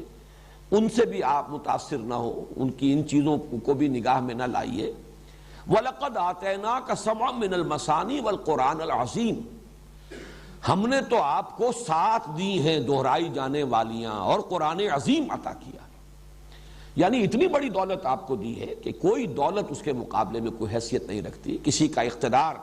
دنیا میں کسی اہمیت کا حامل نہیں. یہ آنی جانی چیزیں ہیں، فانی چیزیں ہیں، کسی شے کی کوئی وقت آپ کی نگاہ میں نہ ہو.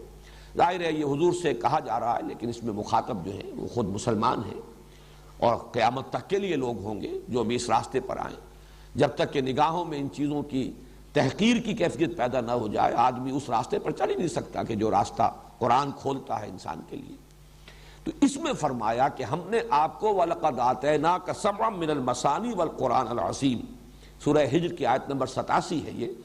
ہم نے تو آپ کو 7 عطا فرمائی ہیں دہرائی جانے والیاں اور قرآن عظیم عطا کیا ہے.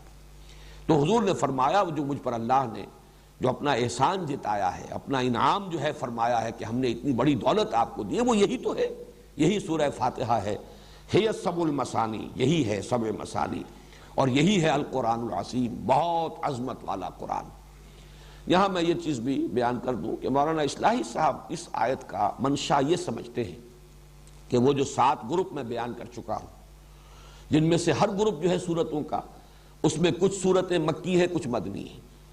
تو انہوں نے اس آیت سے مراد وہ لی ہے۔ مجھے ان سے اختلاف ہے، جہاں تک وہ بات ہے کہ 7 گروپ ہیں، مکی اور مدنی صورتوں کے 7 گروپ بنتے ہیں، اس سے اتفاق ہے،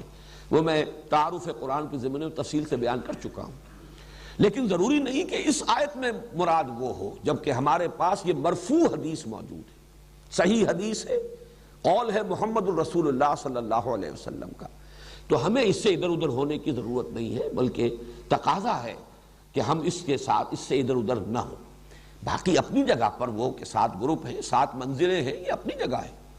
لیکن یہ اور خاص طور پر یہ بالاتفاق یہ جو صورت ہے سورہ ہجر، یہ تو مکی صورت ہے۔ مکی صورت میں ابھی پورا قرآن نازل ہی کہا ہوا تھا، ابھی وہ 7 گروپ تھے ہی کہاں۔ ابھی تو یوں سمجھیے سورہ ہجر جو ہے وہ تو قرآن حکیم کی مکی صورتوں میں بھی ابتدائی دور کی مکیات میں سے ہے، اس لیے کہ یہ بالکل ابتدائی دور کی بات ہے کہ حضور کو مجنون کہا گیا۔ بعد میں تو کسی نے مجنون نہیں کہا، پھر وہ تو آغاز میں تھا خیال کہ شاید کوئی آسیب زدہ ہو گئے ہیں، کوئی جن آ گیا ہے، یہ جو کہہ رہے ہیں فرشتہ میں نے دیکھا ہے، فرشتہ آیا ہے، پتہ نہیں کوئی جن ہے جو ان کو نظر آ گیا ہے، یہ بات بالکل ابتدائی دور میں کہی گئی، بعد میں یہ باتیں نہیں رہی۔ اس اعتبار سے اس وقت وہ کہاں تھا قرآن اور کہاں اس کے وہ 7 گروپ، اس اعتبار سے ہمیں، اور میرے لیے تو اصول یہ ہے کہ جہاں ہمیں مرفوع حدیث صحیح مل جائے اس سے ادھر ادھر ہونا در حقیقت اپنے آپ کو فتنے کے خطرے میں مبتلا کرنا ہے۔ تمسک بالاسلاف جو میں نے آج کہا ہے اس میں جڑے رہنا، اور ظاہر بات ہے کہ اس میں سب سے بڑی بات تو حضور صلی اللہ علیہ وسلم کی مرفوع حدیث ہے۔ تو سب سے پہلی جو اس کی فضیلت کے لیے تو یہ حدیث جو ہے میں سمجھتا ہوں کفایت کرتی ہے۔ حضرت انس سے بھی ایک روایت ہے جو امام حاکم نے نقل کی ہے کہ حضور نے اسے افضل القرآن قرار دیا ہے، قرآن کی سب سے زیادہ فضیلت والی صورت۔ اسی طرح حضرت عبداللہ ابن عباس کا ایک قول نقل ہوا ہے کہ یہ ثلث قرآن، قرآن حکیم کے 2/3 کے مساوی ہے۔ اب دیکھیے کسی شے کی عظمت کو اور اس کے مقام اور مرتبے کو سمجھانے کے مختلف اسلوب ہو سکتے ہیں، یہ کوئی تولنے کے حساب سے نہیں ہے، لیکن حضور صلی اللہ علیہ وسلم نے اپنے ساتھیوں کو، اور ان میں آپ کو معلوم ہے کہ سب کے سب لوگ تو اس صلاحیت کے نہیں تھے کہ جو کسی چیز کی علمی قدر و قیمت کو جیسے کہ وہ ہے اس کو سمجھ سکتے کما حق ہو، ان میں وہ بھی تھے کہ جن کا اپنا فہم اور اپنی سوچ اس کا دائرہ زیادہ وسیع نہیں تھا، انہیں کوئی ایسی شے جو ہے اس کی تمثیل کی ضرورت تھی، ایسی شے سے تشبیہ اور تمثیل جو ان کی سمجھ میں آتی ہو۔ اب سورہ اخلاص کو کہا گیا ثلث قرآن، 1/3 قرآن، سورہ کافرون کو کہا گیا ربع قرآن، قرآن کا 1/4 حصہ، سورۃ الزلزال کو کہا گیا 1000 آیات کے برابر، یعنی یہ کہ سدس قرآن، قرآن کا 6واں حصہ تقریباً بن جاتا ہے۔ لیکن اس میں جو بلند ترین جو نسبت ہے وہ یہ ہے جو سورہ فاتحہ کو دی ہے حضور صلی اللہ علیہ وسلم نے حضرت عبداللہ ابن عباس رضی اللہ تعالی عنہما سے جو منقول ہے کہ یہ ثلث قرآن یعنی 2/3 قرآن کے برابر ہے۔ چوتھی بحث جو ہے اس کے ضمن میں وہ یہ ہے کہ یہ سورہ مبارک کا نماز کا جزو لازم ہے، جزو لازم۔ چنانچہ اس کے ضمن میں وہ حدیث میں آپ کو سنا دینا چاہتا ہوں کہ جو بخاری میں بھی ہے، مسلم میں بھی ہے، ترمذی میں، ابو داؤد میں، نسائی میں وغیرہم، یوں سمجھیے کہ محدثین نے سب نے اس کو تسلیم کیا ہے، اور یہ حضرت عبادہ ابن صامت سے ہے رضی اللہ تعالی عنہ۔ وہ فرماتے ہیں کہ حضور نے ارشاد فرمایا لا صلاۃ لمن لم یقرأ بفاتحۃ الکتاب، اس شخص کی کوئی نماز نہیں جو فاتحۃ الکتاب یعنی سورہ فاتحہ نہیں پڑھتا، اس کی کوئی نماز نہیں۔ اس کا یہ مفہوم تو متفق علیہ ہے کہ سورہ فاتحہ نماز کا جزو لازم ہے، البتہ اس کے بعد اختلاف ہے، آیا جماعت کی شکل میں جب نماز ادا کی جائے تو امام کے ساتھ ہر مقتدی کا پڑھنا بھی واجب ہے یا نہیں؟ اس میں 3 آراء ہیں ہمارے ہاں، 2 انتہائی آراء ہیں، ایک درمیانی رائے ہے۔ ایک رائے جو ہمارے ہاں تو بہت ہی معروف ہے، مشہور ہے، اس لیے کہ امام ابو حنیفہ کی رائے ہے، فقہ حنفی کا بڑا اہم مسئلہ ہے، اور ہماری عظیم اکثریت جو ہے آبادی کی وہ حنفی المسلک ہے، تو وہ تو یہ ہے کہ امام کی قرات جب ہو رہی ہے، امام کے ساتھ آپ نماز پڑھ رہے ہیں، تو امام کی قرات ہی آپ کے لیے قرات ہے، آپ کو نماز نہیں پڑھنی۔ مقتدی کے لیے یہ سورہ فاتحہ جو ہے اس کا پڑھنا ضروری نہیں، بلکہ نہ صرف یہ کہ ضروری نہیں بلکہ نہ پڑھنا ضروری ہے۔ یہ انتہائی شدت ہے کہ جو حنفی مسلک میں اس بارے میں ہے، اور مثال وہ دیتے ہیں بڑی، یعنی ایک اعتبار سے تمثیل و تشبیہ کے پہلو سے بہت یعنی معقول تشبیہ ہے کہ جب وفد کی صورت میں کہیں جائے، کسی بڑی شخصیت کے سامنے پیشی ہو، حاضری ہو، تو کوئی ایک ہوتا ہے جو نمائندہ، وہ گفتگو کرتا ہے، باقی سب لوگ موجود ہوتے ہیں، ان کی موجودگی گویا کہ ایک طرح کی شمولیت ہے، لیکن یہ کہ گفتگو جو ہے، کوئی درخواست پیش کرنی ہے، کوئی مطالبہ رکھنا ہے، تو وہ ایک ان کا نمائندہ پیش کرتا ہے۔ اسی طریقے سے جب امام پڑھ رہا ہے تو گویا کہ مقتدیوں کی طرف سے قرات ہو گئی۔ یعنی یہ مطلب نہیں ہے کہ یہ نماز کا جزو لازم نہیں ہے، صرف یہ ہے کہ جب جماعت کی شکل میں نماز پڑھی جا رہی ہو تو سورہ فاتحہ جب امام نے پڑھ لی تو گویا کہ تمام مقتدیوں کی طرف سے بھی یہ قرات کا حق ادا ہو گیا۔ اس کے بالکل برعکس اور دوسری انتہائی رائے جو ہے وہ امام شافعی کی ہے رحمہ اللہ، کہ جو ظاہر ہے اس کا، ویسے یہ میں عرض کر دوں کہ جو موقف ہے امام ابو حنیفہ کا اور جو حنفی مسلک ہے، اس میں ایک دلیل یہ بھی پیش کی جاتی ہے کہ قرآن حکیم میں یہ حکم ہے، اذا قرئ القرآن فاستمعوا له وانصتوا، جب قرآن پڑھا جائے تو اس کو توجہ سے سنو، پورا دھیان ادھر لگاؤ اور خود خاموش رہو۔ اگرچہ یہ دلیل جو ہے در حقیقت بنتی ہے تیسری رائے کے لیے جو میں بعد میں عرض کروں گا، لیکن اسے بھی جو حنفی المسلک لوگ ہیں وہ اپنے موقف کی دلیل کے طور پر پیش کرتے ہیں۔ اس کے بالکل برعکس ہے، وہ گویا کہ اس حدیث کے جو الفاظ ہیں اس پر مبنی ہے، ظاہر الفاظ لا صلاۃ لمن لم یقرأ بفاتحۃ الکتاب، اور حدیث یقیناً اتنی قوی ہے، اتنی مستند ہے، اپنے سند کے اعتبار سے اتنی اعلیٰ رتبے کی ہے کہ ظاہر بات ہے کہ اس سے اونچا رتبہ تو کوئی اور ہو نہیں سکتا کسی حدیث کا، سند کے اعتبار سے، روایت کے اعتبار سے۔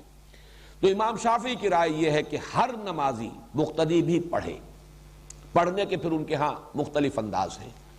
چونکہ حضور کا ایک معمول یہ بھی نقل ہوا ہے کہ آپ جب پڑھتے تھے سورہ فاتحہ جہری رکعت میں بھی، اس کے بعد تھوڑی دیر تک آپ خاموش رہتے تھے، وقفہ ہوتا تھا۔ ہم تو ہماری عادت تو یہ ہے کہ فوراً ہی کوئی جو سورت ملانی ہے یا کچھ قرآن کا حصہ پڑھنا ہے تو سورہ فاتحہ کے بعد اس کو متصل کر لیتے ہیں، لیکن حضور سے یہ ثابت ہے تھوڑا سا وقفہ، اور اس کے دوران گویا کہ مقتدی بھی جلدی سے دہرا لیں اور پڑھ لیں۔ ایک طریقہ تو یہ ہے، اور ایک یہ ہے، اور یہ بھی حضور کے معمول کے ساتھ مناسبت رکھنے والا ہے، کہ آپ نماز میں سورہ فاتحہ پڑھتے تھے تو ہر آیت پر رکتے تھے۔ یہ وقفہ جو ہے یہ گویا کہ کفایت کر جاتا ہے کہ امام نے کہا الحمدللہ رب العالمین، اور اس کے بعد وہ ذرا سا وقفہ دے تاکہ مقتدی بھی الحمدللہ رب العالمین پڑھ لیں، پھر الرحمن الرحیم وقفہ دے تاکہ مقتدی بھی پڑھ لیں۔ بہرحال یہ تو ہوا اس کی جو عملی شکل ہے، لیکن اس وقت میں صرف موقف اور مسلک بیان کر رہا ہوں کہ امام شافعی کا اور شوافع کا اور حنابلہ کا یہ موقف ہے، اور چونکہ امام احمد ابن حنبل شاگرد ہیں امام شافعی کے، تو تسلسل بھی ہے اس میں، یہ ہے کہ ہر مقتدی کے لیے بھی سورہ فاتحہ کا پڑھنا لازم ہے۔ معتدل مسلک ہے امام مالک کا رحمہ اللہ، امام دار الہجرہ، چونکہ وہ امام مدینہ ہے، اس اعتبار سے ان کی بات بہت سے پہلوؤں سے بہت وقی بھی ہے۔ حدیث کا بھی سب سے پہلا مجموعہ جو ہے موطا امام مالک، یہ گویا کہ اولین مجموعہ ہے جس کو کہ فقہی جو بھی ابواب ہیں ان کی شکل میں مرتب کیا گیا۔ امام مالک کا موقف یہ ہے، اور میں اس کو کوئی باک نہیں سمجھتا اس کے بیان کرنے میں کہ میرا اپنا عمل اس پر ہے، وہ یہ ہے کہ جہری رکعت میں امام کی قرات کو توجہ سے سنو، گویا کہ عمل ہو گیا اس آیت پر، اذا قرئ القرآن فاستمعوا له وانصتوا۔ البتہ سری رکعت ہے، اس میں خود سورہ فاتحہ پڑھو، اس لیے کہ اس وقت آپ سن نہیں رہے۔ لیکن یہ کہ ہمارے ہاں بعض جو مفتی حضرات ہیں، حنفی مفتی حضرات، وہ اس میں بہت شدت سے کام لیتے ہیں کہ فرض کیجئے کوئی رکعت آپ کی چھوٹ گئی تھی، پہلی رکعت رہ گئی تھی، آپ دوسری میں شریک ہوئے، تو اب اگر آپ اپنی رکعت پہلی جو ہے پڑھنے کے لیے، جبکہ باقی نمازی فارغ ہو گئے، سلام پھر چکا، امام سلام پھر چکا، اب آپ کھڑے ہو کر جو رکعت پڑھ رہے ہیں، تو شدت کی انتہا یہ کہ اس رکعت میں بھی سورہ فاتحہ مت پڑھو، صرف اتنی دیر کھڑے رہو جتنی دیر کے سورہ فاتحہ پڑھی جاتی ہے۔ اب یہ چیز جو ہے میرے نزدیک انتہا پسندی والا معاملہ ہے بالکل اس معاملے میں۔ بہرحال درمیانی مسلک یہ ہے لیکن یہ کہ اس وقت جو کچھ مجھے بیان کرنا تھا یہ میں نے بیان کر دیا، اس لیے کہ یہ عملی مسئلہ ہے، بہت سے حضرات کو اس سے سابقہ پیش آ سکتا ہے، لیکن یہ کہ اصل بات جو اس وقت جو میری بحث تھی وہ یہ کہ یہ نماز کا جزو لازم ہے۔ پانچویں بحث یہ ہے کہ جزو لازم نہیں، یہی اصل نماز ہے، یہی صلاۃ ہے۔ اس اعتبار سے ایک حدیث قدسی جو ہے اس کا ذرا رکھو یہاں پر، جو لگا دو اب وہ حدیث قدسی کے جو مسلم شریف میں ہے، صحیح مسلم میں ابو ہریرہ رضی اللہ تعالی عنہ سے مروی ہے۔ ابھی ہم نے جو حدیث پڑھی تھی کہ حضور نے پوچھا کیف تقرؤ فی الصلاۃ، نماز میں کیا پڑھتے ہو، اور آپ حضرت ابی بن کعب نے سورہ فاتحہ پڑھی، لیکن یہ کہ یہ تو ہوا نماز میں سورہ فاتحہ کا پڑھنا۔ دوسری حدیث جو ہے یہ حدیث قدسی ہے، جس میں کہ حضور صلی اللہ علیہ وسلم نقل فرما رہے اللہ کا ایک فرمان۔ حدیث قدسی اصل میں اسے کہا جاتا ہے جس میں کہ حضور صلی اللہ علیہ وسلم یہ فرمائے کہ اللہ یوں فرماتا ہے۔ وہ اگرچہ قرآن تو نہیں ہے، وہ وحی جلی نہیں ہے جو قرآن میں شامل ہو، لیکن یہ کہ وحی خفی جو ہے اس کے ضمن میں یہ کہا جائے گا کہ وہ سب سے بلند ترین وحی خفی ہے۔ یوں کہیے کہ وہ جو وحی خفی میں جو درجے ہو سکتے ہیں ان میں بلند ترین درجہ حدیث قدسی کا ہے۔ اس کے الفاظ نوٹ کیجئے، اللہ تعالیٰ فرماتا ہے قسمت الصلاۃ بینی و بین عبدی نصفین، میں نے نماز کو تقسیم کر لیا ہے اپنے اور اپنے بندے کے مابین دو نصفوں میں، دو آدھے آدھے حصوں میں۔ فنصفها لی وَنِصْفُهَا لِعَبْدِي، تو اس کا آدھا حصہ تو میرے لیے ہے اور آدھا حصہ آگے وہ بڑھاؤ، نِصْفُهَا لِعَبْدِي، اور اس کا آدھا حصہ میرے بندے کے لیے۔ اور اس کے بعد فرمایا جو نیچے الفاظ ہیں وَلِعَبْدِي مَا سَأَلَ، اور میرے بندے کو مل گیا، میں نے عطا کر دیا، جیسے انگریزی میں کہتے ہیں گرانٹڈ، میں نے بندے کو دیا، وَلِعَبْدِي، میرے بندے کا ہو گیا ما سال جو اس نے مانگا۔ یہاں پہ حدیث قدسی تو ختم ہو جاتی ہے، البتہ پھر حضور صلی اللہ علیہ وسلم، وہ یہاں درج نہیں ہے بس رہنے دو، حضور نے پھر اس کی وضاحت فرمائی۔ اذا قال العبد الحمد للہ رب العالمین یقول اللہ تعالی حمدنی عبدی، جب بندہ کہتا ہے الحمد للہ رب العالمین تو اللہ فرماتا ہے میرے بندے نے میری حمد کی۔ وَإِذَا قَالَ الْعَبْدُ، اب جب بندہ کہتا ہے الرحمن الرحیم یقول اللہ تعالی، فرماتا ہے اللہ تعالی اثنا علی عبدی، میرے بندے نے میری ثنا کی۔ جب بندہ کہتا ہے مالک یوم الدین قال اللہ تعالی، اللہ فرماتا ہے مجدنی عبدی، میرے بندے نے میری بزرگی بیان کی، میری عظمت بیان کی۔ اب یہ تین چیزیں جو ہے، تین آیات گویا کہ یہ کل کی کل اللہ کے لیے ہوئی، اللہ کی حمد، اللہ کی ثنا، اللہ کی تمجید، تحمید تمجید ثنا اللہ کے لیے۔ جب بندہ کہتا ہے ایاک نعبد و ایاک نستعین قال اللہ تعالی، اللہ فرماتا ھذا ما بینی و بین عبدی ولعبدی ما سال، یہ میرے اور میرے بندے کے مابین ہے۔ یہاں پر آ کر گویا کہ ایک چیز جڑ گئی ہے، یہ میرے اور میرے بندے کے مابین ہے، اس لیے کہ ایاک نعبد اللہ کے لیے ہے، ایاک نستعین مدد کس کو درکار ہے، بندے کے لیے ہے، عبادت اللہ کے لیے اور مدد بندے کے لیے،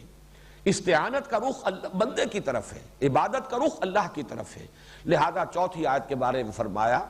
ھذا ما بینی و بین عبدی ولعبدی ما سال، اور میرے بندے کے لیے ہے جو اس نے مانگا، اس نے میری مدد چاہی اور میں نے گرانٹ کر دی، گرانٹڈ، میری مدد اس کے شامل حال رہے گی۔ اس کے بعد فرمایا وَإِذَا قَالَ الْعَبْدُ، بندہ کہتا ہے اهْدِنَا الصِّرَاطَ الْمُسْتَقِيمَ صِرَاطَ الَّذِينَ أَنْعَمْتَ عَلَيْهِمْ غَيْرِ الْمَغْضُوبِ عَلَيْهِمْ وَلَا الضَّالِّينَ قال اللہ تعالی ھذا لعبدی ولعبدی ما سال، یہ کل کا کل میرے بندے کے لیے، اس نے مجھ سے ہدایت طلب کی ہے، اس نے مجھ سے ہدایت مانگی ہے، میں نے اس کو ہدایت دی۔ تو یہ در حقیقت بہترین تجزیہ ہے اس سورہ مبارکہ کا۔ ایک مرتبہ پھر کرو، ایک پلڑا نمایاں کر دو پہلی مرتبہ اور پھر دوسرا پلڑا، اس کو ہم انشاءاللہ تعالی اس کی کچھ فوٹو سٹیٹ بھی نکلوائیں گے اور یہ آپ حضرات کو ہم دے دیں گے بعد میں۔ اس وقت ذرا دوبارہ نوٹ کر لیجئے، دیکھیے ترازو کی شکل میں، اگرچہ ہمارے ایک دوست نے جو آرٹ کی تعلیم امریکہ سے حاصل کر کے آئے ہیں، اس سے زیادہ آرٹسٹک فارم میں بھی بنا دیا ہے اس ترازو کو، لیکن یہ زیادہ سمجھ میں آنے والی بات شاید عام لوگوں کی زیادہ نزدیک ہو. ذرا پہلا پڑھا رکھو نا, ادھر لاؤ. دیکھیے یہ جو ترازو کی ڈنڈی ہے اس کے درمیان میں یہ واو لگا ہوا ہے اوپر. یہ گویا کہ اس ترازو کی مٹھ جس کو کہ پکڑا جاتا ہے, ترازو کو جس سے پکڑا جاتا ہے, جس سے وہ ہینگ کرتی ہے. اس کے ادھر وہ آدھا حصہ ہے ڈنڈی کا ایاک نعبد, اور اس کے ساتھ وہ 3 زنجیروں سے پلڑا ہے. یہ 3 آیات ہیں, الحمدللہ رب العالمین الرحمن الرحیم مالک یوم الدین. ابھی ادھر ہی رکھو نا, کہاں لے کے جا رہے ہو, ذرا اور اوپر کرو اس کو. یہ نصفہا لی,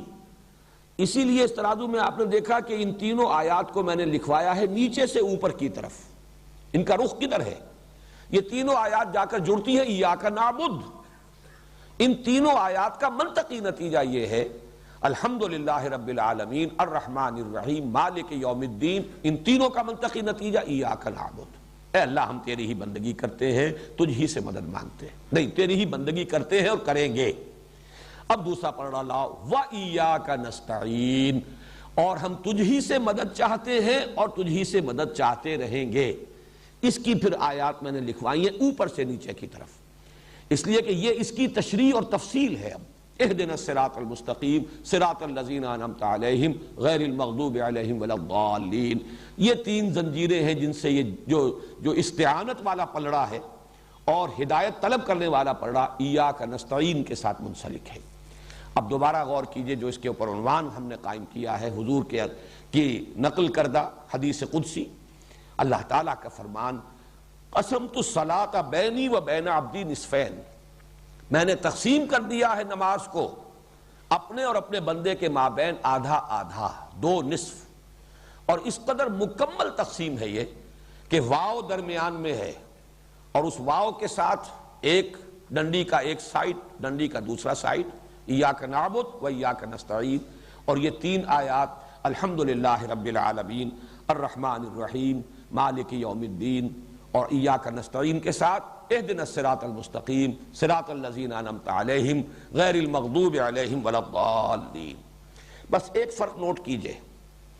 کہ یہ جو دعا ہے اصل نماز, اس لیے کہ نماز کا اصل مفہوم کیا ہے, نماز کے بارے میں یہ تھوڑی سی وضاحت میں کر دوں. صلاۃ کا لفظ جو ہے اس کا لغوی مفہوم تو ہے سب سے زیادہ حرارت حاصل کرنا, آگ تاپنا. اس سے اصل مقصود کیا ہے یہ میں پھر کبھی اس کو کسی اور موقع پر تفصیل سے عرض کروں گا. اس وقت ہمارے مضمون سے یہ بات ذرا زیادہ ہٹ جائے گی. لیکن اس سے جو مراد لیا گیا ہے صلاۃ سے, الصلاۃ والدعاء, یا صلاۃ کے معنی ہے متوجہ ہونا. اور یہ صلاۃ کا لفظ دونوں طرف استعمال ہوگا. بندہ متوجہ ہوتا ہے اللہ کی طرف تو دعا, درخواست, اپنے لیے کچھ مانگنے کے لیے. لہذا بندے کی طرف سے جب صلاۃ کا لفظ آئے گا تو دعا اور کچھ طلب کرنا, درخواست پیش کرنا. بندہ جب متوجہ اللہ جب متوجہ ہوتا ہے بندے کی طرف, عنایت, شفقت, رحمت,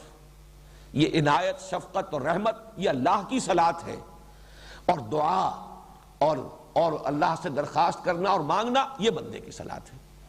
اسی لیے صلاۃ علی کا لفظ آئے گا, هو الذی یصلی علیکم وملائکتہ. اہل ایمان, اللہ تم پر جو ہے متوجہ ہوتا ہے اپنی عنایتوں کے ساتھ, اپنی رحمت کے ساتھ, اپنی شفقتوں کے ساتھ. یہی ہے جو ہم کہتے ہیں اللہم صلی علی محمد وعلی آل محمد. پروردگار بھیج درود, کیا معنی؟ اپنی رحمتیں, اپنی شفقتیں, اپنی عنایتیں نازل فرما محمد صلی اللہ علیہ وسلم پر. لیکن بندے کے لیے جب لفظ آئے گا تو لفظ توجہ جو ہے وہ گویا کہ مشترک ہے. اور نماز کا افتتاح جو ہے وہ بھی اسی کلمے سے ہونا چاہیے, انی وجہت وجہی للذی فطر السماوات والارض حنیفا وما انا من المشرکین. بندہ متوجہ ہوگا تو اللہ سے مانگے گا, دعا کرے گا, استغفار کرے گا, اللہ سے سوال کرے گا. اسی لیے میں نے وہ نام آپ کو گنوائے تھے. یہ سورت جو ہے سورت الدعاء ہے, یہ سورت الصلاۃ ہے, یہ سورت السؤال ہے, یہ سورت المناجات ہے. تو اس نماز کا اصل حصہ جزو لا ینفک, بلکہ اصل نماز یہ سورہ فاتحہ ہے. فرق یہ ہے کہ اس مصحف کا اختتام ہوتا ہے معوذتین پر, وہاں پر قل کا لفظ آیا ہے, قل اعوذ برب الفلق, قل اعوذ برب الناس. یہاں قل کا لفظ نہیں آیا. بلکہ یہ کہ دعا گویا کہ تلقین کر دی ہے اللہ نے، اور اس کا جو اصل سبب ہے وہ میں اپنی اگلی بحث میں بیان کر رہا ہوں۔ لیکن اس وقت اس تجزیے کے حوالے سے چند مباحث ہیں جو اختلافی ہیں، ان کو ذرا اچھی طرح سمجھ لیجئے۔ پہلا اختلاف یہ ہے کہ آیت بسم اللہ سورہ فاتحہ کا جز ہے یا نہیں۔ اس میں بھی مدینہ، بصرہ اور شام کے قراء، قرات خود اپنی جگہ پر ایک بہت بڑا فن ہے، ان کی رائے اور امام ابو حنیفہ کی رائے یہ ہے رحمہم اللہ،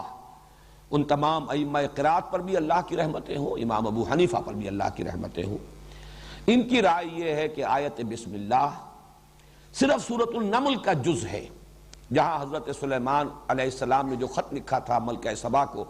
اس میں انہو من سلیمان و انہو بسم اللہ الرحمن الرحیم، باقی کسی سورت کا یہ جز نہیں ہے، سورہ فاتحہ کا بھی جز نہیں ہے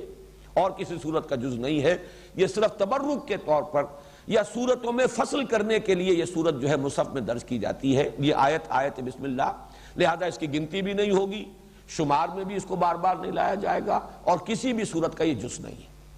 سوائے سورہ توبہ کے ہر سورت سے پہلے یہ صرف تبرک کے طور پر اور ایک علامت کے طور پر کہ یہاں ایک سورت ختم ہو گئی دوسری سورت شروع ہو رہی ہے تو درمیان میں یہ آیت درج کر دی جاتی ہے، ورنہ یہ کسی بھی سورت کا جز نہیں۔ یہ رائے ہے مدینہ، بصرہ اور شام کے قراء کی، اور یہی رائے ہے امام ابو حنیفہ رحمہ اللہ کی۔ دوسری رائے ہے اس کے بالکل برعکس مکہ اور کوفے کے قراء، اور ائمہ اربعہ میں سے امام شافعی کی رائے یہ ہے کہ یہ ہر سورت کی جزو ہے، چنانچہ سورہ فاتحہ میں بھی اس آیت بسم اللہ کو شامل کیا جائے گا۔ یہی وجہ ہے کہ آپ نے دیکھا ہوگا کہ ہمارے ہاں جو مسلک سلفی مسلک ہے اہل حدیث حضرات، وہ جب جہری رکعت میں کوئی امام قرات کرتا ہے تو آیت بسم اللہ کو بھی وہ بلند آواز سے پڑھتا ہے۔ عام طور پر حنفی جو ہے اس کو پڑھتے ہیں شروع کی پہلی رکعت میں، لیکن یہ کہ وہ اخفاء کے ساتھ پڑھتے ہیں، لیکن یہ کہ ان حضرات نے چونکہ وہ اسے سمجھتے ہیں کہ یہ اس سورہ مبارکہ کا جزو لازم ہے، لہذا وہ جب جہری قرات شروع کریں گے تو بسم اللہ الرحمن الرحیم الحمدللہ رب العالمین الرحمن الرحیم، یہ صرف اختلاف جو ہے میں اس لیے بیان کر رہا ہوں کہ اس کی جو اصل بنیاد ہے آپ پر واضح ہو جائے، ورنہ ان چیزوں کی قطعاً کوئی اہمیت نہیں، لیکن یہ کہ علمی طور پر یہ مسئلہ جان لیجئے۔ میری رائے اس میں امام ابو حنیفہ کی رائے کے ساتھ ہے، یہ سورہ فاتحہ کا جز نہیں ہے،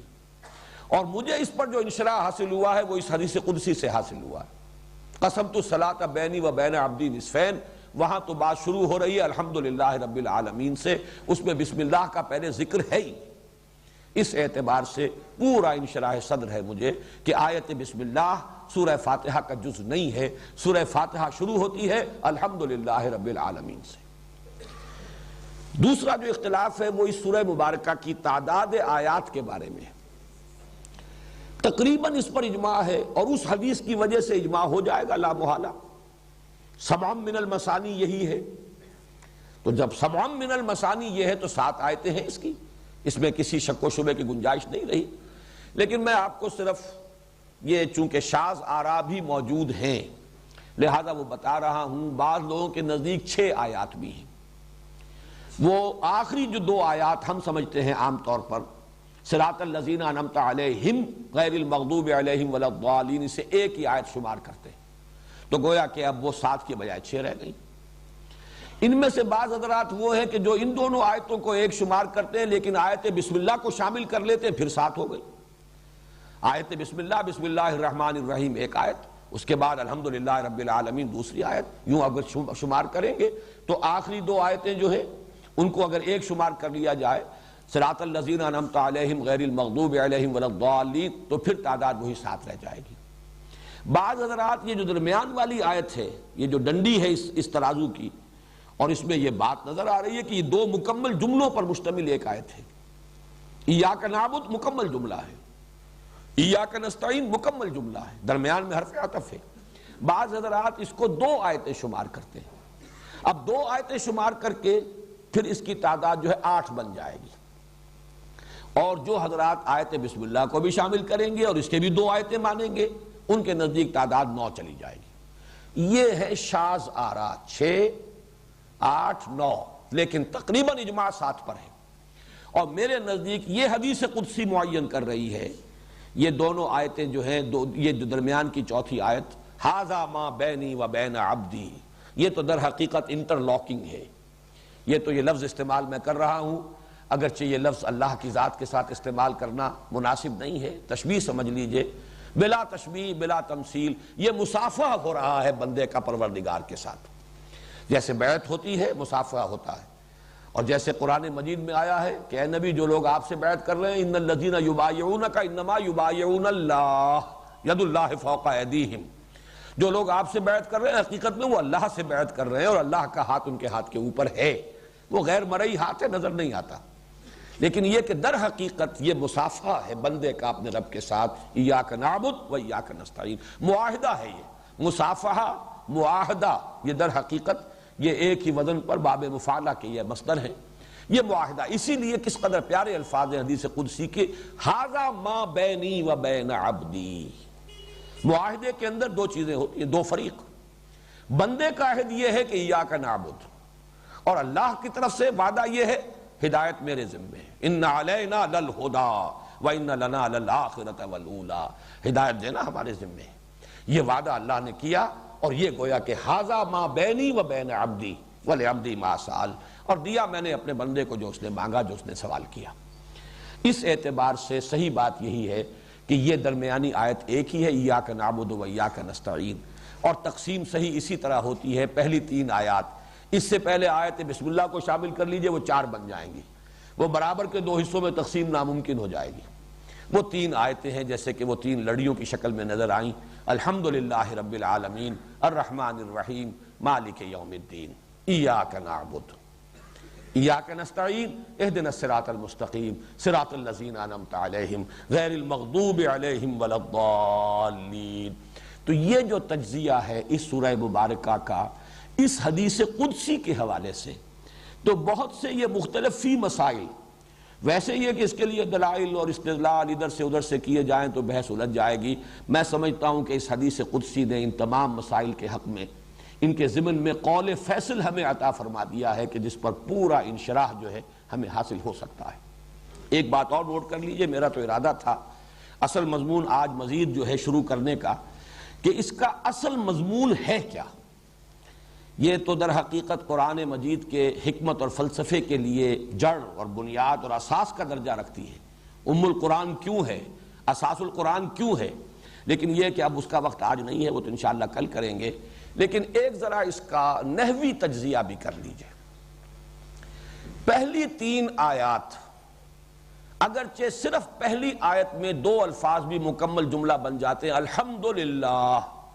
یہ جملہ اسمیہ خبریہ بن گیا، جملہ مکمل ہو گیا،